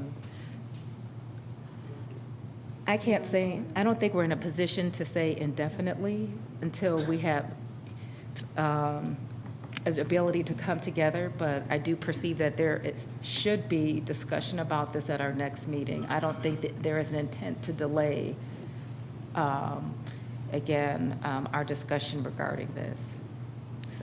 So I appreciate any advisement. Perhaps it would be a motion to hold it until additional conversations can be had amongst the board as well as the local community. And it will be brought back when it is ready. Okay.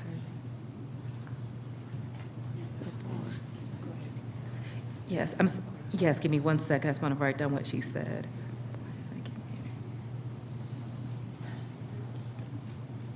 Okay. Another question, Commissioner Gambrill.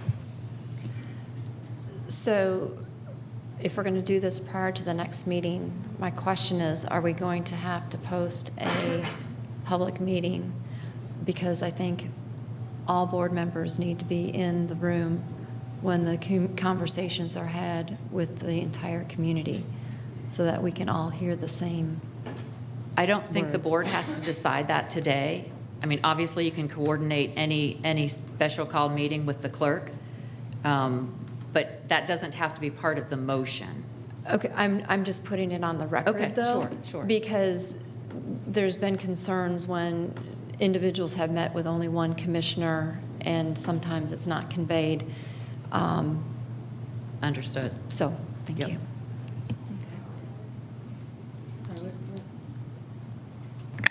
So we'll have a public meeting with both sides to give comment, or what are you proposing, Madam Chair? This was not, this proposal did not, this proposal did not start with me. No, But what I'm saying for the but- meeting. Or You what I'm call a saying, that meeting. specific proposal. But I do suggest that we have dialogue. Now, on any matter that comes before the board, each commissioner does their due diligence in preparing for that agenda item in which way she desires and in the way that she is available. So please know, I don't necessarily feel it's up to me to require anyone's participation, but I do believe that that is aspirational, to have a meeting where we can have everyone come to the table. I do know, in speaking to some faith leaders, this topic was so charged, they stated to me there needs to be a private meeting before there is a public meeting of leaders coming together. And I have to respect that, because again, it is their issue that they are dealing with more directly than I am as a Board of Commissioner, putting forward a matter that I personally have not experienced. So I do not want to disrupt those efforts. But if someone would like to be a part of constructing a meeting to bring voices together, and I did see some nods when that was proposed, I certainly don't want to keep that from happening as well. Yeah, please. Point of inquiry. Why aren't we able to just pull the matter at this point then? Why must it be an additional vote if it wasn't?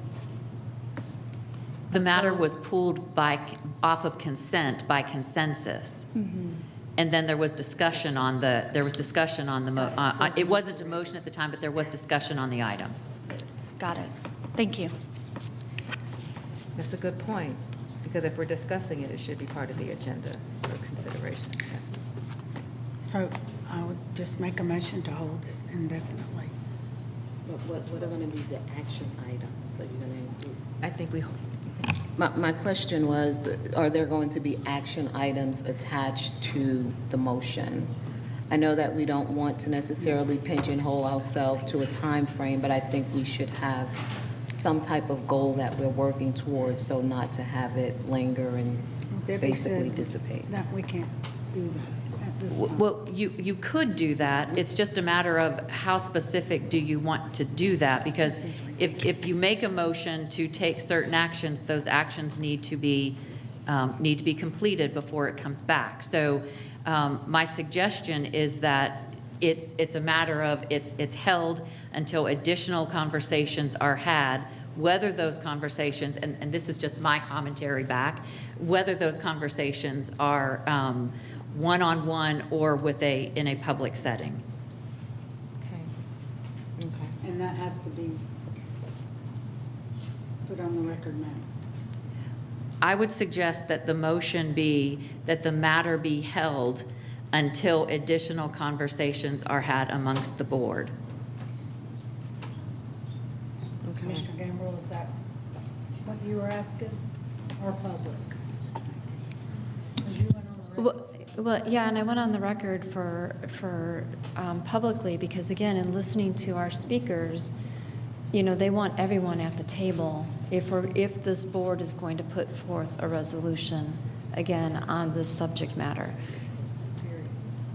So that is why I was asking, if we were going to be advertising another public meeting that would be, available to all attend, knowing that we're going to have the different community leaders coming in and providing input as to the resolution that they would like to see this board put forward. It would be a board decision as to how you all move forward. Right. And Chair, just a point of clarification on a statement that you made with respect to meeting with leaders and they're wanting to be a private meeting first. Is that with you and members of the board or just amongst their community? Yes, amongst their community. Okay. I was bringing them together, and I did invite Commissioner Burrell to that because this was her resolution, but it was intended not to be a public-facing meeting. Okay, Yeah. so just with that, okay. And at least initially. Okay. It was just too much, really, Okay. at the time to consider a public meeting. And then from that point, they're open to meeting with the leadership? I think there was consideration, Okay. yes.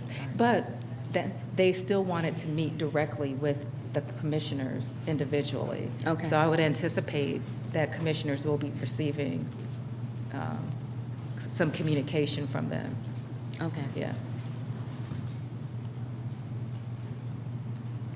So here are two things that I'm hearing, or perhaps three.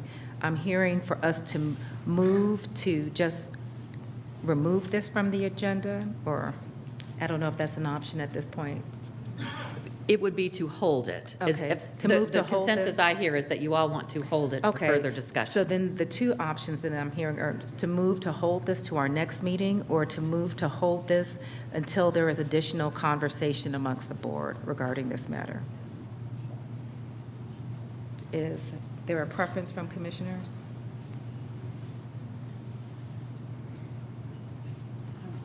I would say this. Okay. And so I'm hearing one additional, till there's additional conversation, not necessarily until the next meeting. A conditional conversation. But, you know, on the heels of that, in terms of the public's input, so we'll have our time where we are going to talk and connect. Yes. But to the point where we involve the public, because that's going to be a large part of that, how is that framed? Is it enough for the public to meet with the commissioners? Or should it be a forum much like now, so everyone will have the benefit of hearing what others have to say? I mean, how are we framing that in terms of the public's input? To me, listening today was powerful. Absolutely. It was powerful. And I would hope that we have this provided for our citizens. Do we put that in a motion? Not necessarily put it in a motion, but, you know, when the public leaves tonight, I just want them to have a little direction on what the next steps are with respect to their public input. Yes. So I could say we can move to hold this until there is additional conversation amongst the board, and the board has expressed a desire to have a public forum to address this topic. Okay, all right. Is that okay? Yep. Okay. Is that okay? Can I add another option? Please. Just let us all make our own individual statements and not do a resolution. It's going to cause this much grief everywhere. I mean, you know, we're all... Your mic isn't on, so people may not hear the suggestion of us not doing a resolution and each commissioner making her own statement as opposed to a resolution, if it's going to cause this much challenge. That's an option. But we can come back and determine that. And I just want you to know, we're responding to public comment that we heard today, but I do not want to be ignorant of the several emails that we received where people were infuriated that we were not committing ourselves to make a decision on the original proclamation tonight. So therefore, I do not want us to perceive we have all the time in the world when there are members of our community who are hurting and are looking to us to lead in responding. So I would just ask that we do something with definitiveness. So it makes me want to say our next meeting. Commissioner Richards. And I do just want to be clear for the public's sake, we're talking hundreds from multiple perspectives. I'm sorry. Hundreds of emails from multiple perspectives. Yes, this is not, single digits. I think my sister has a towel. Well, and then just procedure-wise, there's a lot of conversations that need to happen, and in order for staff to get the next agenda prepared for the meeting that would be on the 14th, this agenda item would have to be submitted by the 3rd of November, which is a week from Friday. November 3rd, which is a week from this coming Friday. So again, there's a lot of conversations that need to have, so is it realistic to set a deadline to have it on the agenda for the 14th? Well, I think it's important that we do. I think if it's not on today's agenda and we're doing this, then it's important that it comes back at the next meeting, that we have that answer for our community. But then the question becomes, will we have the input from the public to incorporate into the resolution? That's the commitment by November 3rd. That's the commitment we would have to make. I mean, I understand, but that's, I think that puts a level of urgency, and that's appropriate for us to address matters. And we come back and we revisit this at the next meeting. If we aren't where we anticipate we would be, that's what we share publicly. But we at least know that the public is on notice, we're on notice, that we want movement on this by our next meeting. But it's not necessarily to present a resolution by the next meeting. It can be, but just so I'm clear, Right it's now not it's a necessarily. motion if we hold this, doesn't the same agenda item come back up? It's just, you're holding that agenda item. Yes. Okay. Yeah. Now, obviously, the resolution can be revised, but it is to consider a resolution would be the agenda item.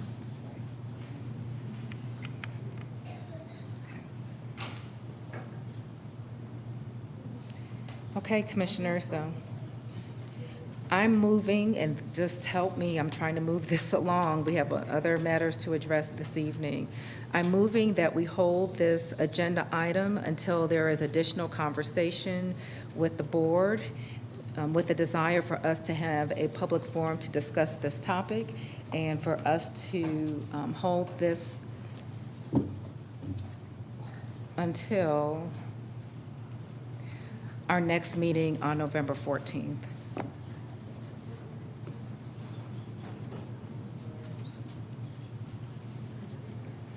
It's 1, 2, 3 weeks. But we have to have this, well, Madam Chair.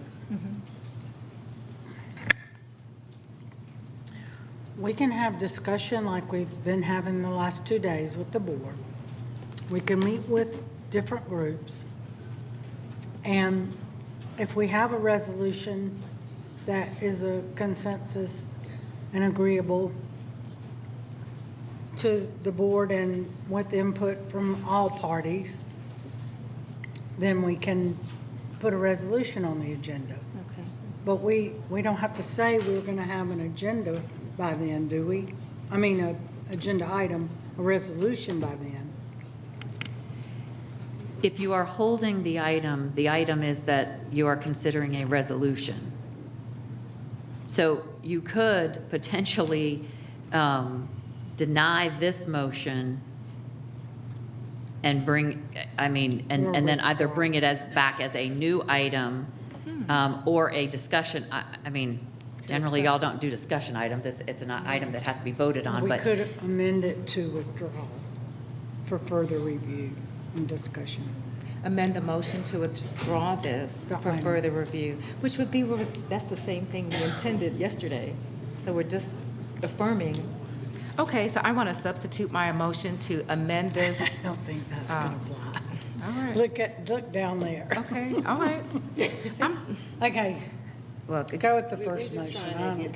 I'm trying to get through this. Again, I should defer to this is not my agenda item. So, and here I'm having to make a decision. So I really want to defer to you, Commissioner Burrow. I do want us to have some conversation, but I do want to be sensitive, again, knowing the additional communication that we've received. I don't think that we should be delaying our responsiveness to the concerns that we've been hearing. Okay, then just go with your original motion. I didn't get a second, so that's not proper. Yeah, you did. Did I? Did somebody second? Nobody seconded. Okay, how about this motion? You got to substitute it. I will try the substitute motion. I move that we deny item number 8 with the understanding that the Board of Commissioners will have meetings with members of the community to further discuss and bring back at a later date.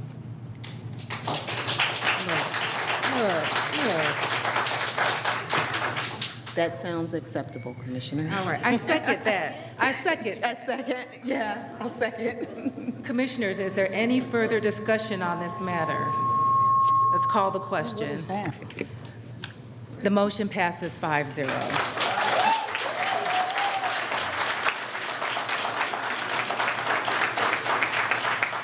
Commissioners, I need to take why don't we take a 10-minute break, come back at 9:35, please.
Good evening and welcome back to our Board of Commissioners meeting this October 24th. We are returning from our break and would just ask those in the audience to please recognize that our break is now over and our meeting has resumed. If you would like to continue conversation, we would ask that you move the conversation in the hallway as we still have a number of business matters to address on tonight's agenda. Commissioners, I've been asked if we can pull up the rest of the public comment to now before we go into the rest of our agenda. And just want to ask to see if there's consensus to do that. Point of inquiry before we do that, since we started on the consent agenda, don't we need to finish the consent agenda and then pull it up after that, since we've already started discussion on consent agenda items? We just took that one item and moved it to regular. That's the rest of inquiry. I will share that. I will share. We pulled that off of consent, but we still aren't on consent because we have the parks matter to address before we even get to the consent agenda. But what is being requested is that we pull the second public comment up to this portion of the meeting. As was shared, the additional comments will pertain to the prior discussion. That was a request made, and I'm seeking to see if there are others in support of it. Commissioner Sheffield? I'm in support. It's the same topic, same speaker, same subject matter. Okay. Yeah, I'm in support. There's some who are here that were part of that who are looking to just continue and make their comments known to the board. Are all 6 speakers here? I'm not sure. I know a couple of folks during the break asked me if they were still able to speak after the action by the board, and of course, yes, they can if they're signed up. Okay. Commissioner Burrow, are you're requesting that we keep with our regular process? Well, since we've moved, we took the one item off consent and now we're moving up 45. I mean, we'll never get through this meeting. I mean, we're still going to get through the comment. meeting. The duration will still be the It's just a question same. of order now. But in the order that it normally is. I mean, I asked if we could do it before or add to it, and we couldn't. We had to stick with policy, so I don't, whatever. I'm asking the question for each of us to consider. Yeah, like it's a little, I guess, strange. I'm still trying to understand the request because we didn't do it before the matter was discussed, and so to kind of move it up now, it just, I don't know. Yes, when I asked for clarification on moving it up, Commissioner Burrow stated that her concern was that there weren't other comments other than this matter that were part of public comment. Her request wasn't to move it up before. So I misinterpreted what I perceived her request was to do all of them at one time. Well, I'm just saying because we didn't, I'm not saying that's what she requested, I but hear we you. didn't, it just, I don't know, I don't really understand the. I'm just relaying the request. We'll still be able to speak at the end of the meeting. Correct. So we're not taking away the right to speak. Correct. Okay. So I'll just say keep it in the same order and let's move on. Okay. Is that what? I'm hearing 1 and 1. Commissioner Gamble and Richardson, I need some Again, it's the policy of the board to have 6 in the beginning and 6 at the end of the meeting. We've held to that policy. We've had this request before, and we've denied it and left it to what our policy stands, so I don't see breaking policy tonight. Okay. Commissioner Richardson? We should just continue on and keep the train moving. Okay. So we will stick to our original order, which is to move into a parks agenda item, which is agenda item that was moved forward by vote earlier, so or acknowledgement earlier. So we'll go into our parks matter, and those who are signed up for public comment will still have opportunity to speak, but it will follow our regular agenda. Our regular agenda should not be as long as the first part of the meeting. Knock on this material here. So with that, Michael, if you can help us with agenda item number 45, please. Yes, thank you. Good evening, Chairwoman, Commissioners, Madam County Manager. We have one item for consideration this evening. Our item is for the Board of Commissioners to authorize the allocation and transfer of approved FY 2024 District 3 capital contingency to the 2022 SPLOST program in support of the Cobb Veterans Memorial Project. This allocation will be coupled with the already approved $1 million in the 2022 SPLOST program under the D3 District 3 Community Impact Projects for the construction of the Veterans Memorial Project. We ask the BOC authorize the allocation and transfer of approved FY 2024 District 3 capital contingency to the 2022 SPLOST program in support of the Veterans Memorial, authorize the corresponding budget transactions, and further authorize the chairwoman to execute the necessary documents. Commissioner Burrow. Okay. This has been a long time coming, and we're still coming. We do have some of the board members from the Veterans Memorial Foundation. This project started in 2015. They are working diligently, have some great new board members and some established older board members that have been there a while since the beginning. And every year, we each commissioner gets contingency money in the budget that was approved for $1 million for projects. And this year, I would like to designate $1 million in District 3 contingency to go towards the Veterans Memorial. It is a SPLOST project, it is a county park, and we really want to get this moving. So I make a motion that we approve this agenda item to move this is just transferring the money from contingency, general fund contingency to the SPLOST for the Veterans Memorial. And I'd also like to recognize the board members, if y'all would stand, that are here in support of this. Thank you for being here. Okay. Do I have a second? Second. Is there any discussion? Commissioner Gamble? And as I said yesterday in work session, I do not support this agenda item. And it's not that I don't support the veterans. I want to make that very clear. I think $1 million, if we're just talking about contingency, could use to be beneficial to our veterans in other ways than to a memorial. But beyond that, there's many levels and layers to why I do not support this agenda item. This will be the third project within a relatively short time period that this board has now taken general fund dollars and allocated it to SPLOST projects. That is not the intent and purpose of the SPLOST. Second of all, yes, $1 million was allocated to this, but no project, i.e. drawing, rendering, plan, has been associated with it. We have an independent organization.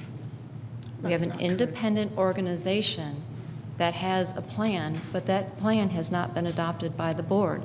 It has not gone out for public comment, such as other parks plans, master plans that have been done. Third, we're taking $1 million of contingency, and this contingency, this $1 million spending for the commissioners, this is only the second year that it's been available to us.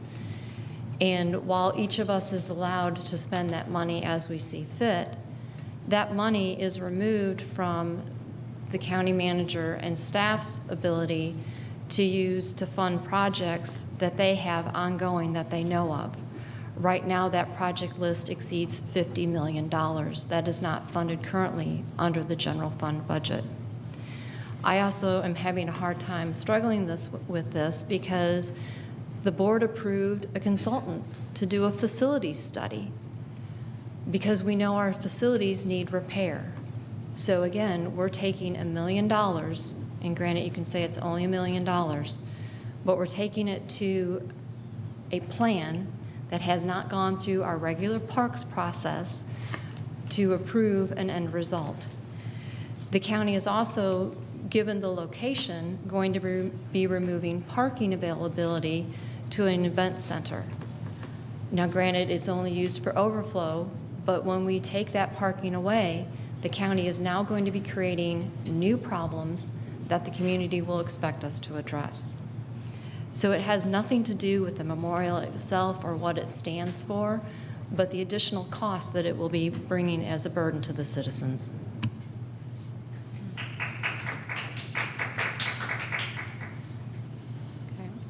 Are there any other comments or questions?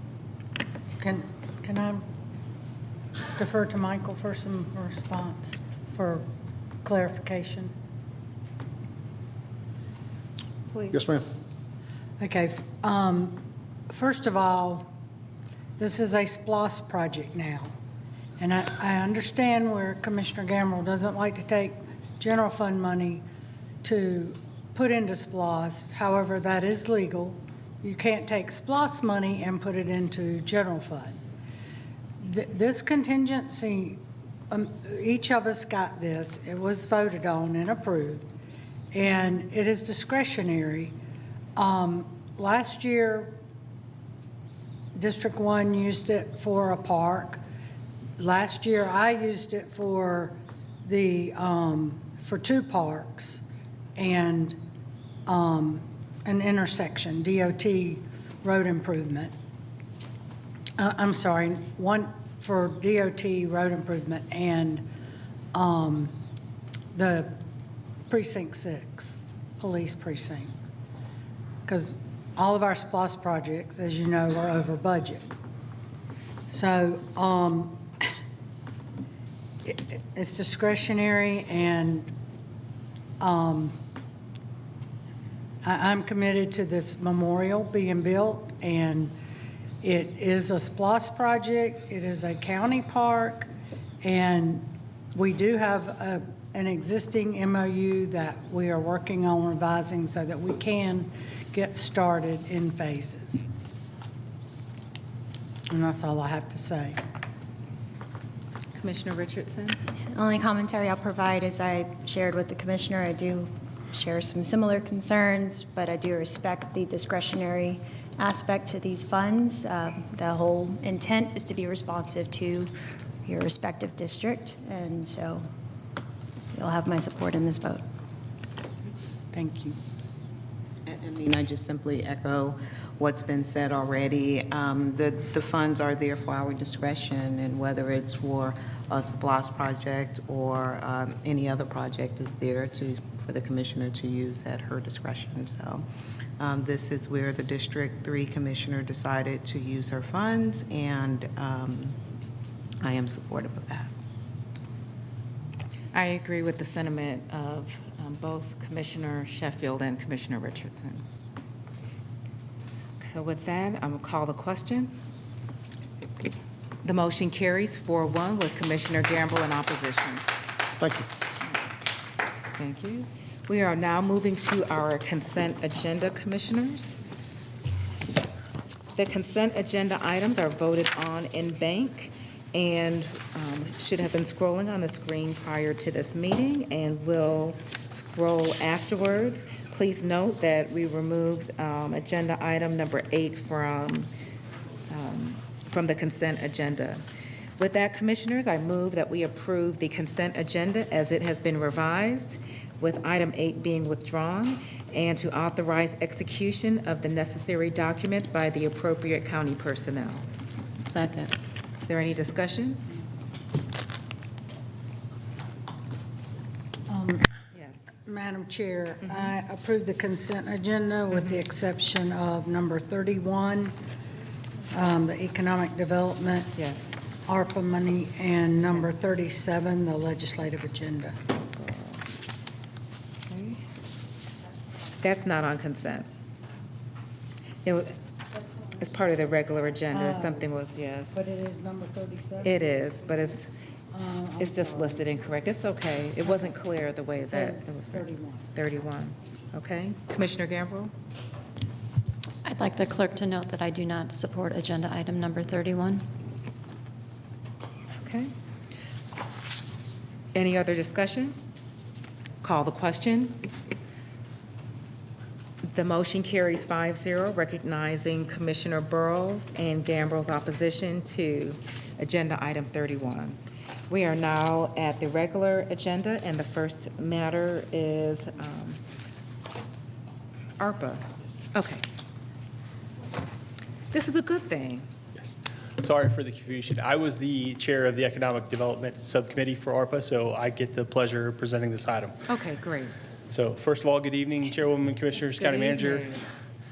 We have one item tonight, and this is to go along with the Economic Development Subcommittee. So on February 14th of 2023, the Board of Commissioners authorized a fund balance appropriation in the amount of $4,950,000 to Cobb Chamber and Select Cobb. And this was to fund their to fund their early childhood education and daycare industries to help with employee retention. So with that, on our agenda item, we have an attached list of the facilities that would be receiving these funds. So I ask the Board of Commissioners to approve the ARPA beneficiary grants to qualified state certified child care and early childhood education businesses in Cobb County, Georgia for employee retention and support, authorize the corresponding budget transactions, and to authorize the chairwoman to execute the necessary documents. All right. So moved as it has been presented. Second. Is there any discussion? Commissioners, this is a significant win for stabilizing our child care centers in response to the pandemic. The money that these organizations will be receiving is not insignificant and will go to shoring up that we're supporting our backbone to economic development and supporting families here in Cobb County. So I'm just thrilled and want to thank the Cobb Chamber. I thought I saw Dana here tonight. But did I see Dana here tonight? He was. Okay. Yes, thank you. Hey, Amanda, thank you so much for your work on this. And again, with our finance department and all of our partners, thank you so much. Irene Barton, Cobb Collaborative, Sabrina with Economic Development, Cobb Works was involved, Decal from the state of Georgia was involved, a lot of partners to make this happen. So congratulations to us and to the businesses that will be receiving support. All right, I'll call the question. The motion carries 5-0. Thank you. Thank you. Yes. All right, we are now at our next tab. Well, are we? No. Back up. My numbers are a little off. Give me a second. We are now at agenda item number 37 under the County Managers tab. Good evening, Chairwoman, Commissioners, Madam County Manager. We're here tonight to present to you our draft legislative agenda for the 2024 legislative session. A lot of work went into putting this draft together for the board's consideration. We had individual meetings. We also met with our state lobbyist, Denton's, and we also attended several legislative consortium meetings with ACCG as they formed the policy for counties from across the state. So at this time, if it'd be the pleasure of the board, I'd just run through each one of the items and give you a very high highlight of each one of them, and then we can discuss. Would you like to discuss each one of them as we go, or just at the end? So we can just do the highlight and let's vote. Okay, all right, that sounds great. Under the transportation line item, Cobb does support the state's major mobility investment program. This is a state and federal funded program to do the 10-year, $10 billion effort to build managed lanes across the I-75, I-285 corridor. Under general government, the creation of new cities. We have had a plethora of those over the last year or two. We do feel like that some of the coordination or some of the presentation of the new cities, some of the promotion of the new cities should be brought out from inside a closet and out into the public. Transparency is important if such a large decision is going to be made. There was a House bill introduced at the end of last session by Representative Victor Anderson, which addresses a lot of these issues, but mainly it's so that the residents in those areas understand what's happening prior to it actually happening. Home rule design standards. Preemptions is something that we face every year with the state government preempting local governments from implementing certain efforts. The county does oppose the state preemption from setting design standards, short-term rentals, build-to-rent subdivisions. We feel like the county government is the closest to the residents, therefore they're more qualified to make those decisions on a case-by-case basis than the state government is. The service delivery strategy, this is the infamous House Bill 489, the duplication of services, service delivery strategy. It goes by several different names. A joint Senate and House study committee was formed this year to actually look at that process. It does get very contentious between cities and the county government. They're looking for ways to maybe streamline that process to where it's not quite as controversial. ACCG and GMA, which is the Association of the County Commissioners of Georgia and the Georgia Municipal Association, is working together to come up with some joint recommendations to that state study committee. But some of the issues that are covered here in our agenda are those issues that they're talking about.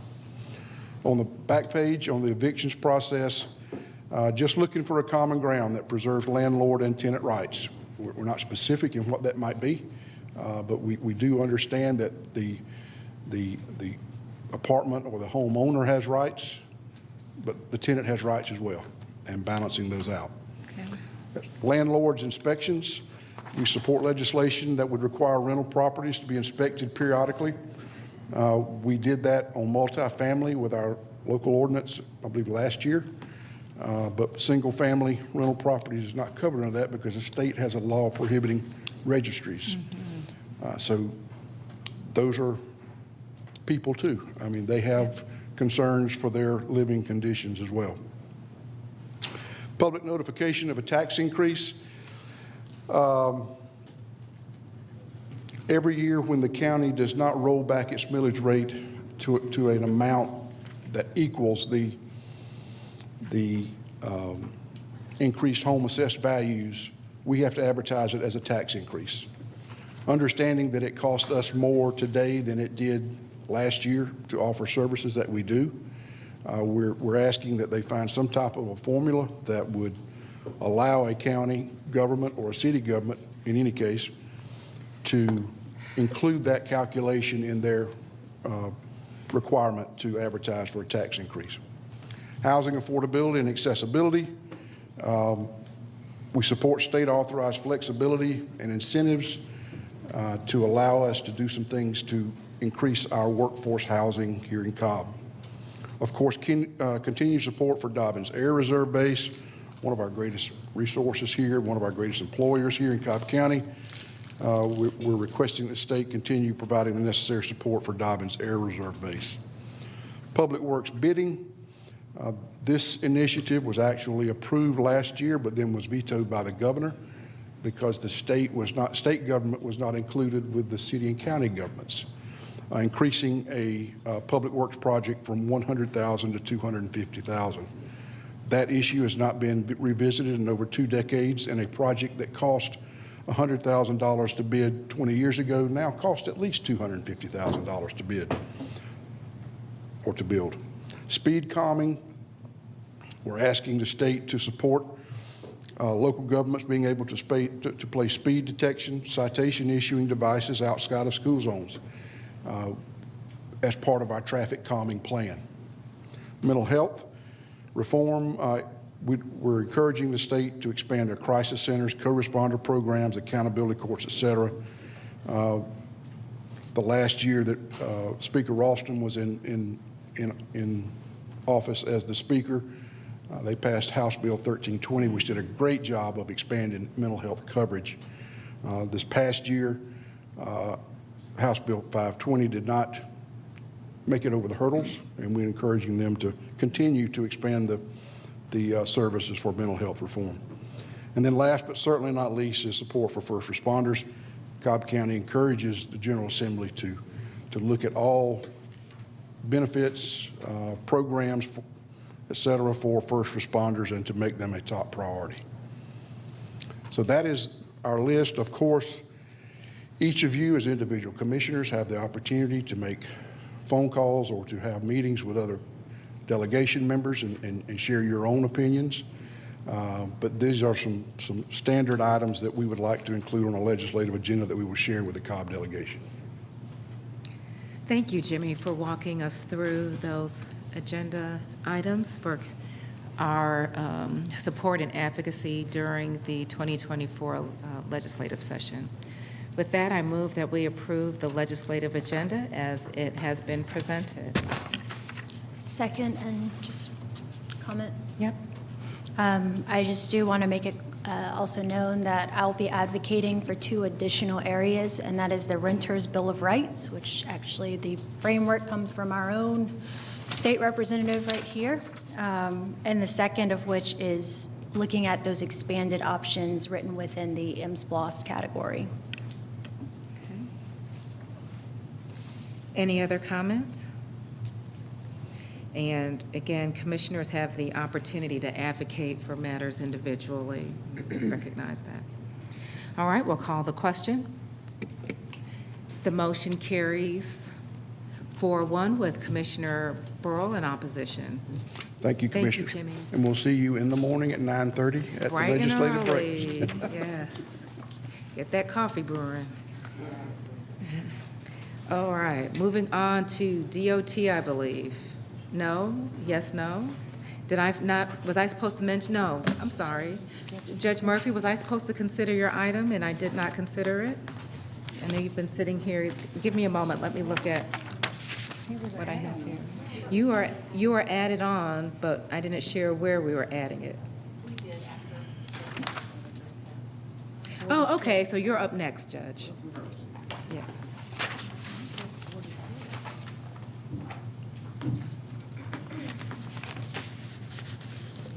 Good evening. Debbie Blair with the County Attorney's Office. Yes. This agenda item is to approve a memorandum of understanding between Cobb County, the Magistrate Court, and the Center for Family Resources to administer an eviction diversion program from ERA2 funding.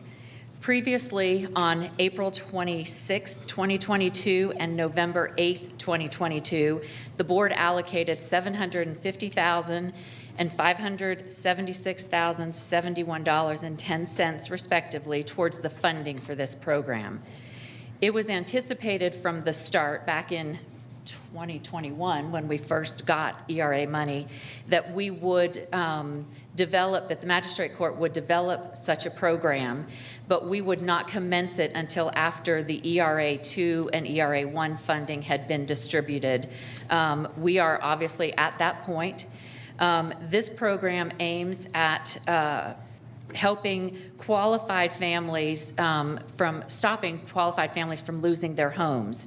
It will include monetary assistance of some small amount, as well as other services, wraparound services, to help teach and develop the families so that they don't face eviction in the future. It is recommended at this time that the board approve this memorandum of understanding and authorize the necessary budget transaction and authorize the chairwoman to sign the necessary MOU. And if you have any questions of myself or Judge Murphy. All right. Well, thank you for presenting that item. I will move that we approve this agenda item as it has been presented. Second. Is there any discussion or questions for Judge Murphy? Super exciting. Yes. What'd Yes, she say? thank you, yes. Thank you all. Just, yeah, 3 key points that Debbie already highlighted. You've already allocated the money. All of the money is federal money. This is not from the general fund, and it can only be used for emergency rental assistance purposes. And 3, we're incredibly excited about the program. We've been charged with bridging the gap to the future, and this is what this program will do. It's a pilot program, just like accountability courts help folks that are in the veterans community, help folks that are struggling with substance abuse, help folks with mental illness. This is going to bring resources to bear so that folks can lift their family into a better situation. And so thank you for your consideration. Thank you. All right, with that, we'll call the question. The motion carries 5-0. Congrats. Have a good evening. I'm going to catch the rest on TV.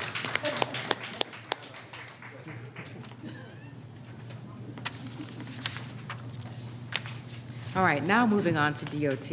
All right. Good evening, Chairwoman, Commissioners. DOT has 7 items for your consideration this evening.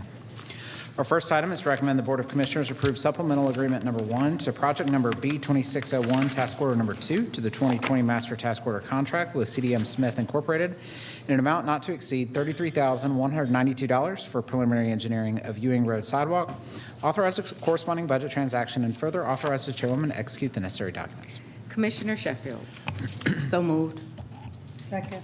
Any discussion? Call the question. The motion carries 5-0.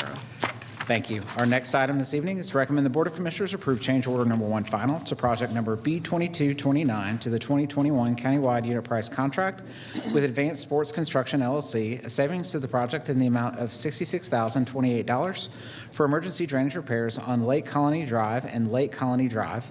Authorize a corresponding budget transaction and further authorize the chairwoman to execute the necessary documents. Commissioner Richardson. So moved. Second. Any discussion? Call the question. The motion carries 5-0. Thank you. Our next item is to recommend the Board of Commissioners approve change order number 1 final to the contract with Advanced Sports Construction LLC, a savings to the project in the amount of $71,787.48 for drainage system repairs on Brookside Court and Brookside Drive, project number B2257. Authorize corresponding budget transactions and further authorize the chairwoman to execute the necessary documents. Commissioner Sheffield. So moved. Second. Any discussion? Call the question. The motion carries 5-0. Thank you. Our next item is to recommend the Board of Commissioners adopt a resolution authorizing the submission of a local maintenance and improvement grant program application for FY24 to the Georgia Department of Transportation for the resurfacing of county-maintained roads, project number B2913. Authorize the corresponding budget transactions and further authorize the chairwoman to execute the necessary documents. All right, so moved. Second. Any discussion? Call the question. The motion carries 5-0. Thank you. Our next item is to recommend the Board of Commissioners approve an intergovernmental agreement with Cobb County School District in an amount not to exceed $55,368.79 for pedestrian improvements on Pine Road adjacent to Bill Murdoch Road at Walton High School, project number B2802. Authorize a corresponding budget transaction and further authorize the chairwoman to execute the necessary documents. Commissioner Richardson. So moved. Second. Any discussion? Call the question. The motion carries 5-0. Thank you. Our next item is to recommend the Board of Commissioners approve change order number 1 final to the agreement for construction services with Strack Incorporated, a savings to the agreement in the amount of $60,458.20 for Leland Drive remediation plan, project number X22115. Authorize the corresponding budget transactions and further authorize the chairman to execute the necessary documents. Commissioner Richardson. So moved. Second. Any discussion? Call the question. The motion carries 5-0. Thank you. And our final item tonight is to recommend the Board of Commissioners authorize advertisement for and conduct of a public hearing prior to expending $100,000 or more for transportation planning services for Factory Shoals pedestrian bridge over I-20 scoping study, Allatoona Creek Trail scoping study, Town Center Busby Park and Ride transit-oriented development study, and East-West Connector corridor improvement scoping study, and further authorize the issuance of requests for proposals or task orders to secure required services. Commissioner, it's for everyone. Commissioner Richardson. So moved. Second. Any discussion? It's getting late. Call the question. The motion carries 5-0. Thank you, Drew. Thank you. Appreciate it. We are now, I believe, at our second public comments. Yeah, so those of you who stayed, you will have an opportunity to speak shortly. The first speaker is Nazia Khanzada. All right.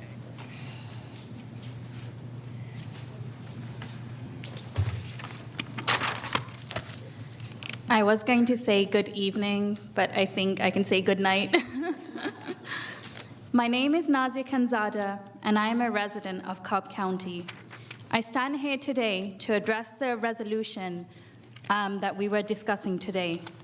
I implore the board to approach this resolution with the depth of consideration and diplomacy that it demands. All of us here bear the responsibility of fostering a community built on understanding, empathy, and an unwavering commitment to peace. It is within this spirit that we should deliberate on the current wording of the proclamation. We categorically condemn the terrorist attacks by Hamas and recognize Israel's right to participate in the global community. Simultaneously, we cannot overlook the Palestinian people's aspirations for self-determination, the longing for the end of an occupation they have been under for 75 years, and their right to political and social freedoms. The proclamation, in its current state, leans towards one narrative. However, it is our collective duty to ensure our public declarations are reflective of a community that upholds the values of inclusivity, equity, and justice. We are therefore presented with a profound opportunity to lead with empathy and wisdom by amending the existing proclamation. Let us broaden its scope to acknowledge with equal intensity the struggles and rights of both the Israeli and Palestinian people. We can grieve the casualties in Israel while also grieving the casualties in Gaza. We can condemn the 1,200 civilians killed by Hamas and also condemn more than 5,000 civilians killed in Gaza, especially where more than 2,055 of those fatalities are children under the age of 18. By adopting a more balanced stance, we amplify the principles of fairness. We are voicing a commitment to a peace that is not won at the expense of the other, but achieved through mutual understanding and coexistence. Through this, we are contributing towards a foundation upon which a lasting resolution might be built, one that recognizes the humanity in all of us, whether Israeli or Palestinian. As the commissioners, I implore you to be champions of unity in Cobb County, advocating for an end to a cycle of conflict and the beginning of a more inclusive dialogue that heals and brings people together in Georgia. In amending this proclamation, we take a step closer to a world where peace is not a privilege, but a sacred right for all of us, regardless of which side you are on. Thank you.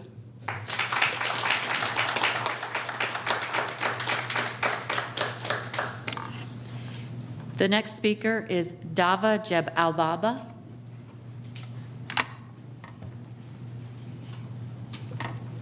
Hi, good evening. My name is Dava Jeb Al-Baba, and I'm a resident of Cobb County.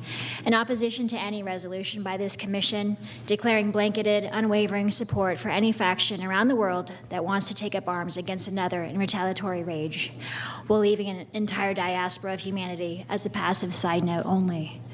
I was actually last before you nearly 1 year ago, speaking up in opposition to the OSC-1 subdivision development proposal that would have destroyed the idyllic, warm, and personable neighborhood I live in, Piedmont Bend. We worked directly with Commissioner Joanne Barrow's office to block a 15-plus home development directly on my small, quiet street.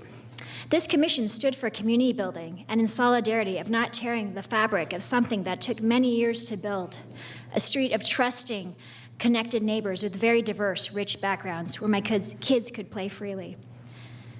This is in no way a metaphor for the war raging in the Levant, but it is a reminder that peace begins with me, with you, within our homes and within our neighborhoods, schools, and community centers. Love thy neighbor is the universal decree we all know and seek to practice every day of our lives. So while it feels overwhelming to ask, how can I create peace in the world or unite the United States at this time?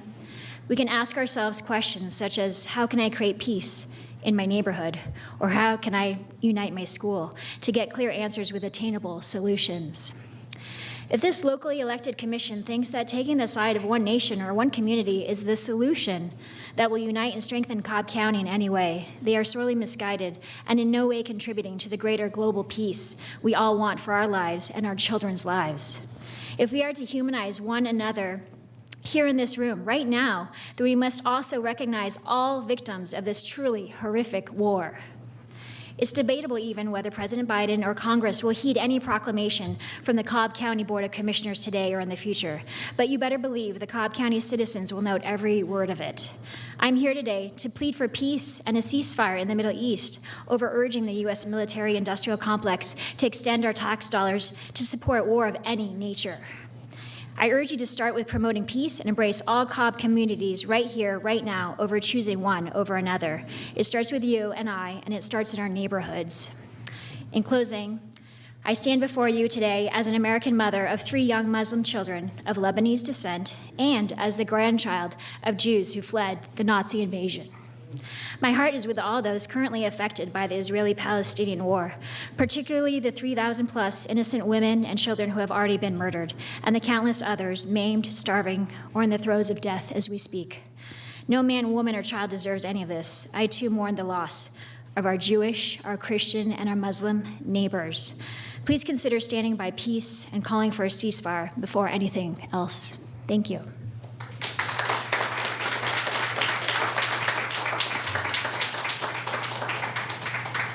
The next speaker is Zakir Zayed.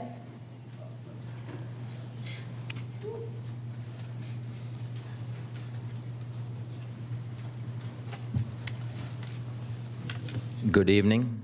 My name is Zakir Zayed. I'm a Cobb County resident for the last 5 years. I want to take a moment to commend the Board of Commissioners for removing the resolution from today's agenda. It's great to see our board leaders having the courage, rational mindset to assess the situation, the nature, the sensitivity, and the negative impact it could bring onto our local Muslim community. This one-sided resolution completely undermines the suffering of Palestinian people who are majority Muslims, some are Christians, and other minority faiths. Let's acknowledge the reality we all are facing.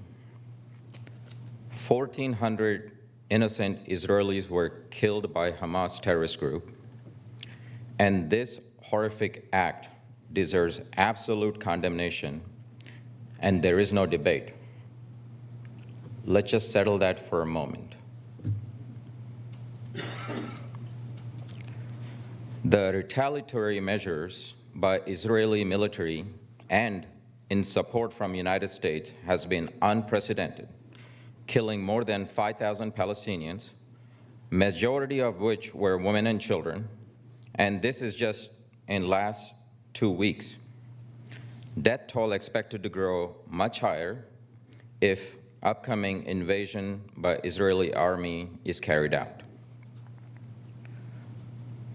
There are 2.4 million Palestinians living in the Gaza City. It is twice the size of Washington, D.C., and it is one of the most dense populated area in the world. More than 6,000 airstrikes are already done so far. Complete annihilation of large blocks of city, many mosques, some oldest churches that were brought to ground. Hundreds and thousands of people are now displaced. Their homes are destroyed, and the entire city has been in blockade for last 17 years. People have nowhere to go, and they have no access to clean water, electricity, food, medicine, and other basic necessities. Such restrictions to a mass population are considered war crimes, both by U.S. laws and United Nations. The point I'm trying to make is no two wrongs make it right. Most of the casualties from such imbalanced use of force will be innocent people who are already suffering for decades. We haven't even talked and discussed about the West Bank, which has 3 million Palestinians with a heavy suppression, without basic human rights, living under apartheid state governed by Israel. This is a time of sorrow and hardship for everyone. As a broader community, I ask each one of us to express compassion, tolerance, and take time to understand the pain we are all feeling. We need to stand united to support each other and find ways to bring peace to this conflict that's been going on for too long. Instead of observing continuous avalanche of news feeds, I urge everyone to do their independent research, understand from a historic standpoint, and objectively look at the situation from both sides and try to understand the root cause. There is a misconception that conflict between Palestine and Israel is going on for centuries, and there is no hope for solving it. In fact, it's happening for the last 100 years, a post-colonial tragedy after Balfour Declaration by British government in 1917. This is to support for the Zionist movement establishing a national home for Jewish people. Unfortunately, there hasn't been a clear agreement from both sides, and the struggle still going on even in our own time. However, I am optimistic about the future. Within our lifetime, I hope to see a resolution, peace, prosperity among everyone in the Middle East. United States has a lot of power and influence over the world. As a citizens, we can work together, convince our leaders to do the right thing. Thank you, sir.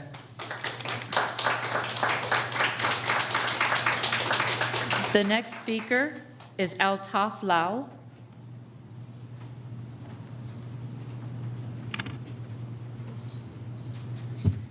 Thank you so much. My name is Altaf Lal. I am not a Cobb County resident, but I do enjoy the services of Cobb County through some investments. And my wife and I have always felt that Cobb County is where kindness starts because of the way you treat us.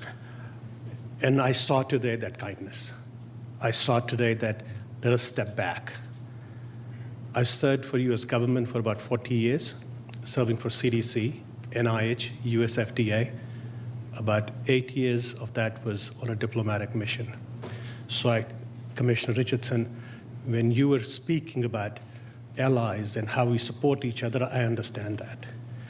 Commissioner Birrell, when you talked about Lebanon, Hezbollah, Hamas, I understood that as well. I said I'm a public health person.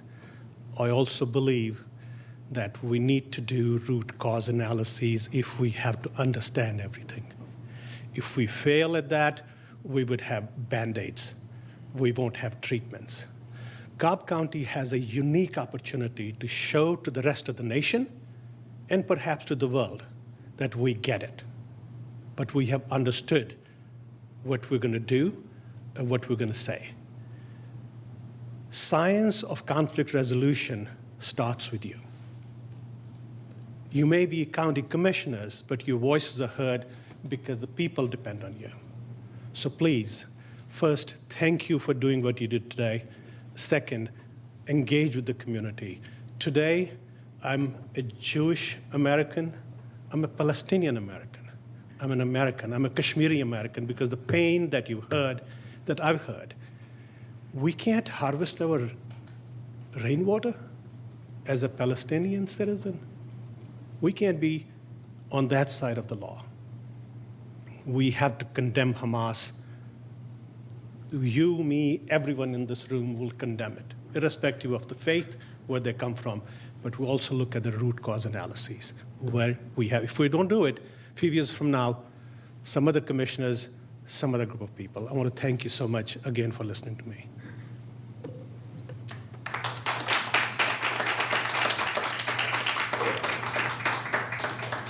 The next speaker is Fadi Alai.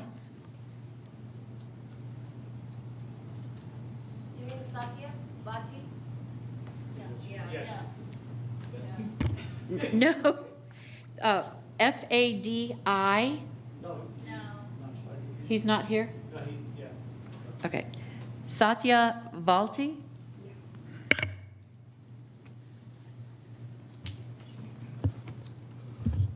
Hello, everybody. My name is Satya Vati. I'm an organizer with the PSL, Party for Socialism and Liberation, and I'm also a healthcare worker. And I'm here today to oppose any present or future resolutions in support of Israel.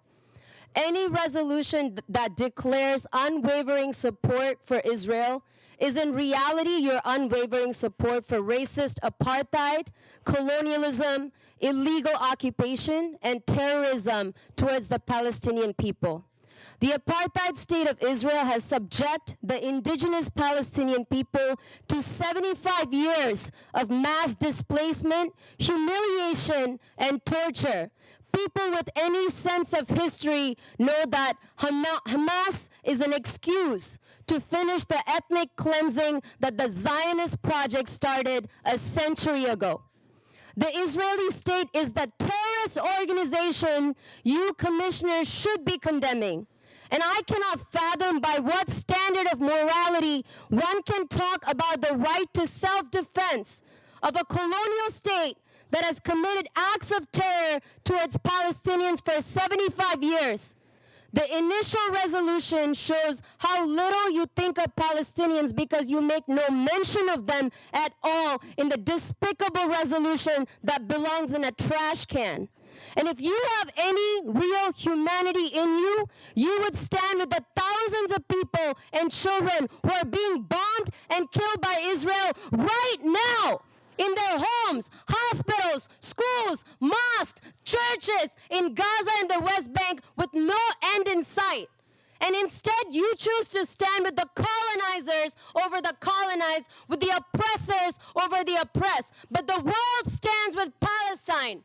Millions of people all over the world and tens of thousands of people in cities across the U.S. have taken to the streets in the last 2 weeks to demand an end to Israeli apartheid and occupation, an end to the genocidal bombing of Gaza, and an end to all U.S. aid to Israel immediately. And the protest movement for a free Palestine is making a difference. Millions of people in the U.S. are cutting through the lies of the corporate media and politicians like you and are learning the truth about Palestine.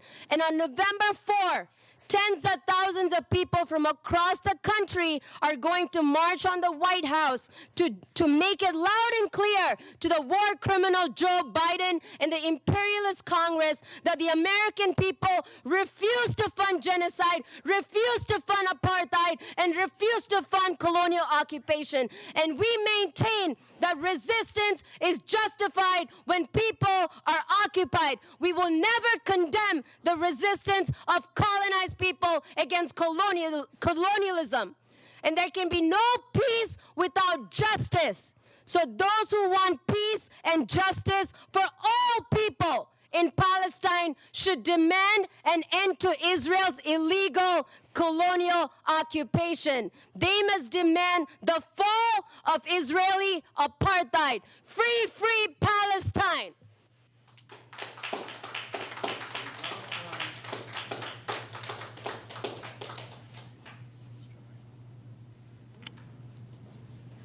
That was the last of the signed up speakers.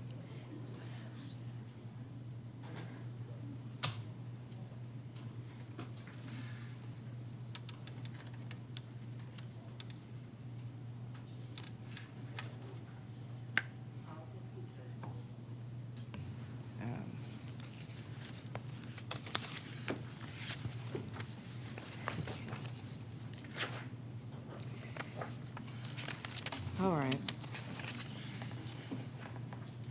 Ladies, we are now at the Commissioner's public address. And once we get the slides up, we'll begin with Commissioner Gamble. Excuse me, I have my mic pulled up. We are now concluded with our public comment, and just thank you for everyone that came out this evening. We now are at our Commissioner's public address, which will begin with Commissioner Gamble. Thank you. Downtown Kennesaw has their candy crawl. You can join the Merchants Association and the Kennesaw Downtown Development Authority for an evening of trick-or-treating and not-so-scary Halloween fun on Friday, October 27th from 4 to 7 p.m. Activities include trick-or-treating, bounce houses, games, Halloween cartoons, and carnival-style food vendors. Parking is available in all the public parking areas. You can find more parking information on the QR code or visit www.kennesawdowntown.com. And while we didn't make a slide for this, our Parks Department will have their fourth annual, or is it fifth, Michael?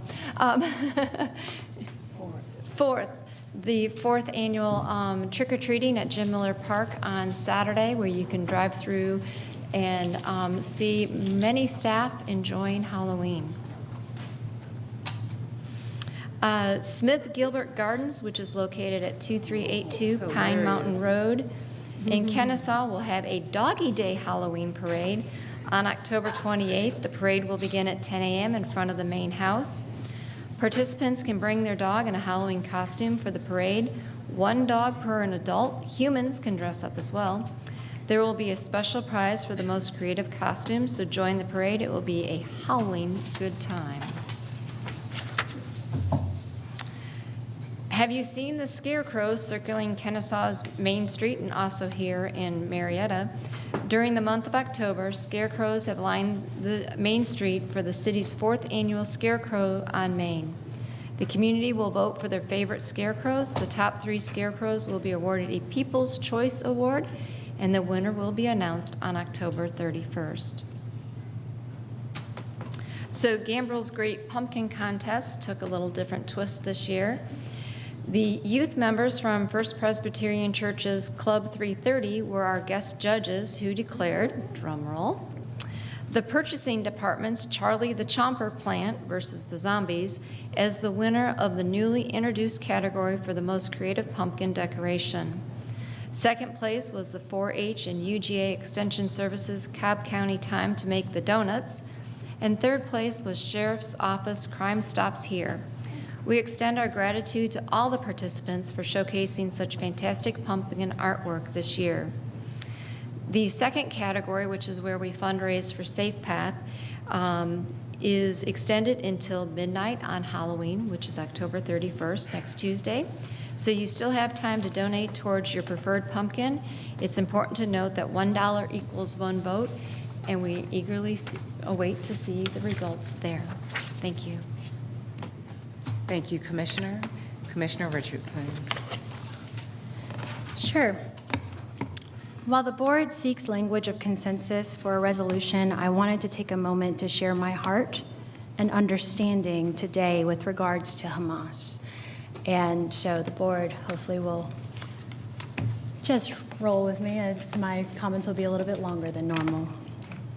A line of demarcation, a point of no return. I've been void of words to say over the last few weeks as I've been reflecting on the pain, hurt, and horror that people are experiencing, exacerbated with the invasion of the terrorist group Hamas on those living near the Gazan border.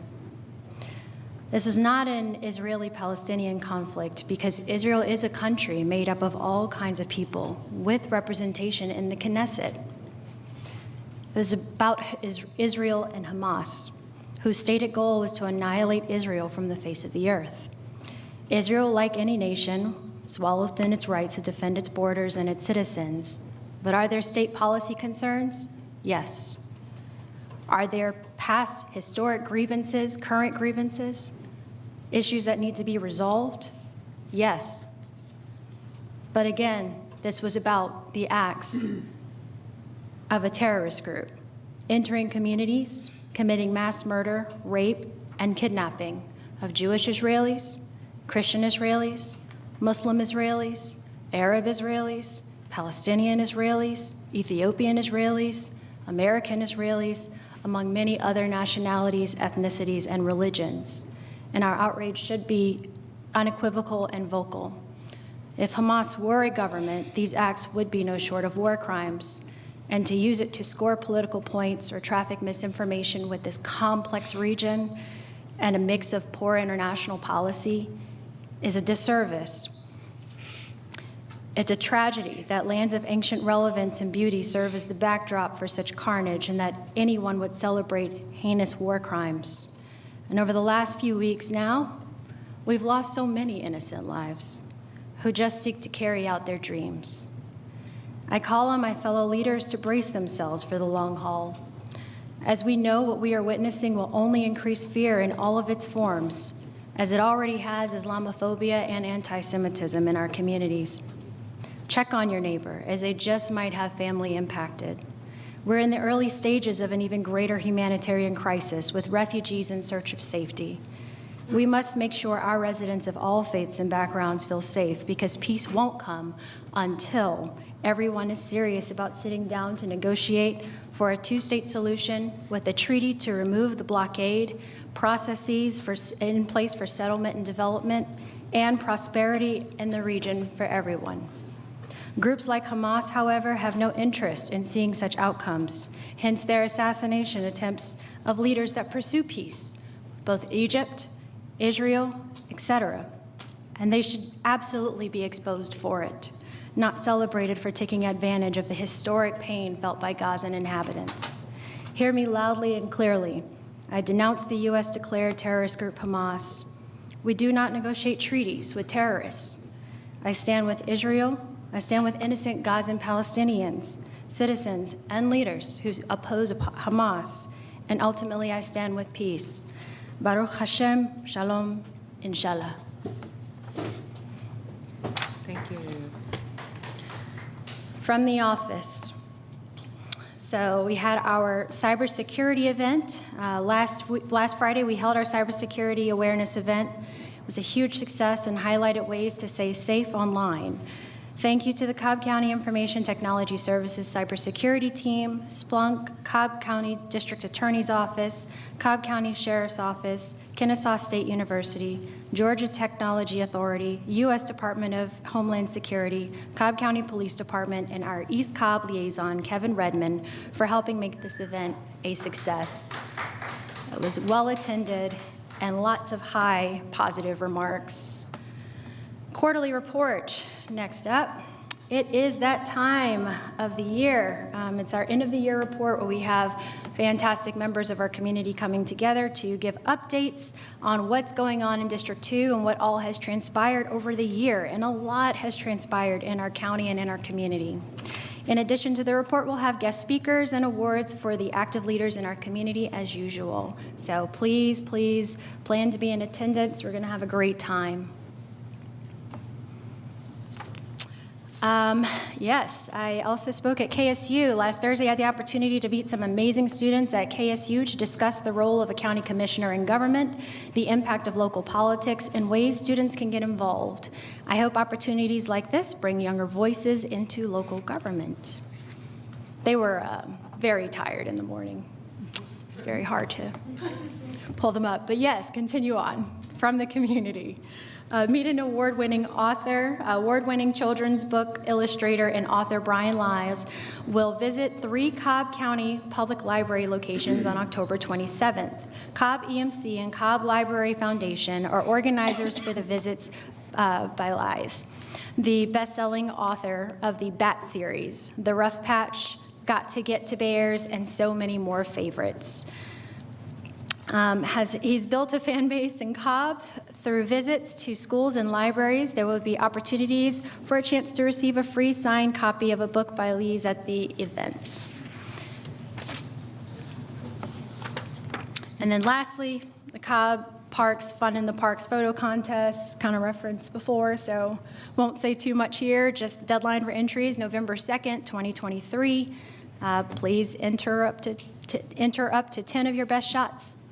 Thank you very, very much. That concludes my comments. Thank you, Commissioner. Commissioner Burrow. Thank you.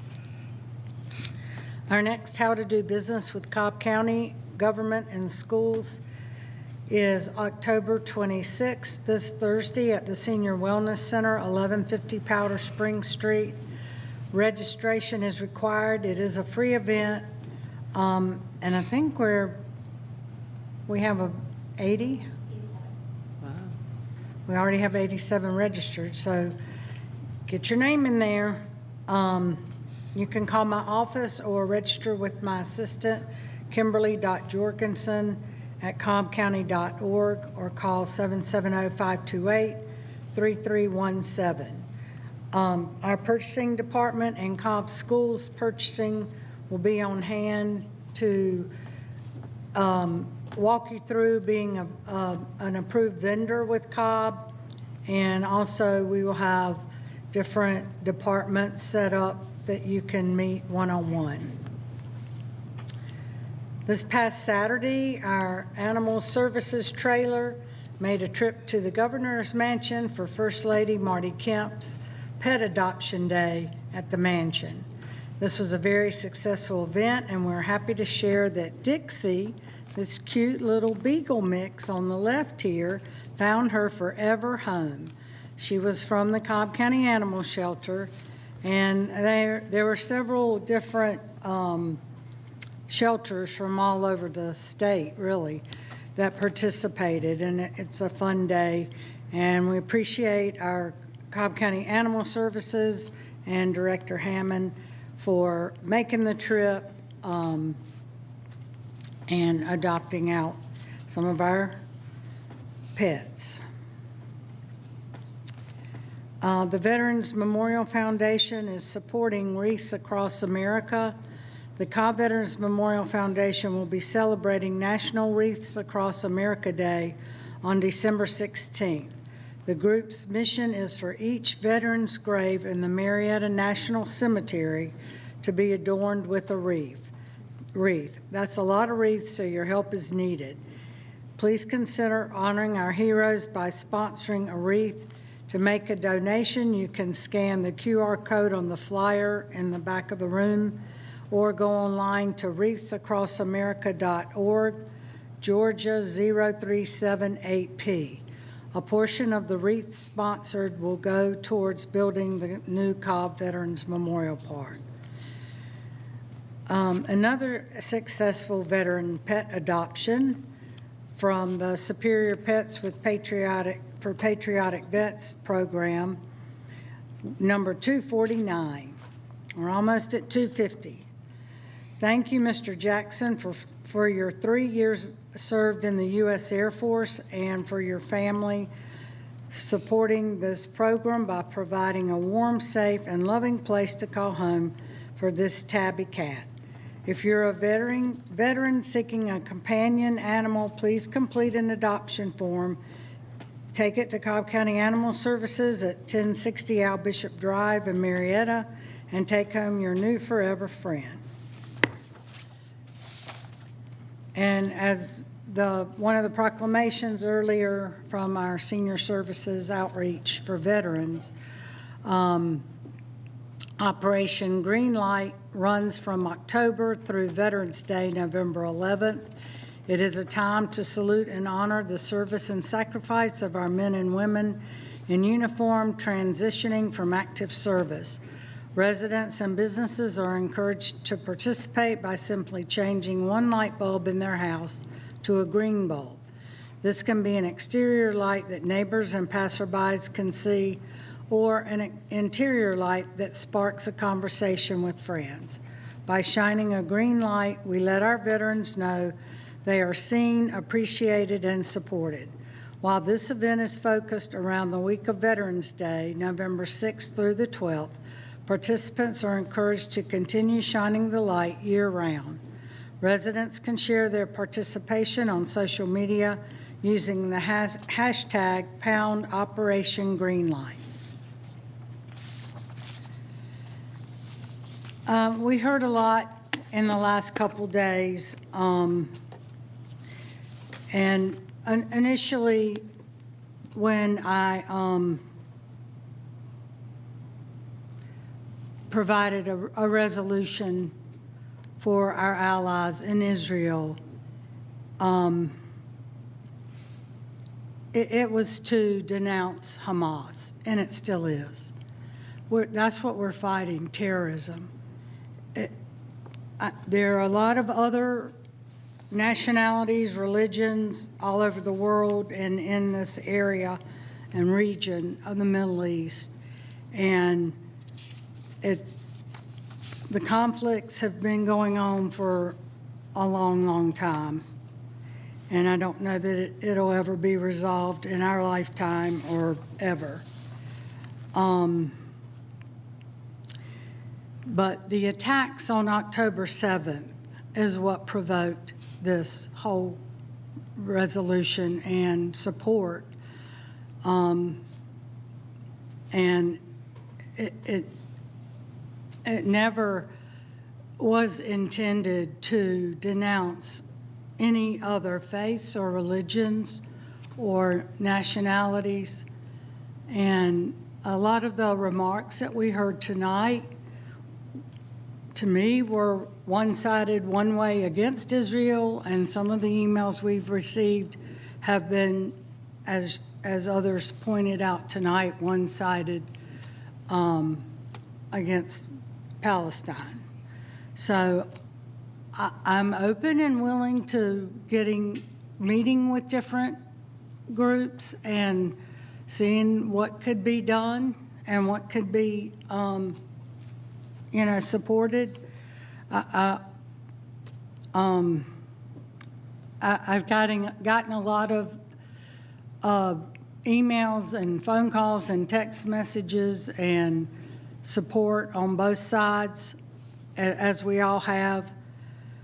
But I just have to drive the point that I am making is against a terrorist group, Hamas, not any other group, but the horrific events that they are doing to Israel, to Palestine, to anyone impacted by this. And my heart goes out to all of the people that are affected by this with family or friends and relatives over there that are suffering and that, are dying.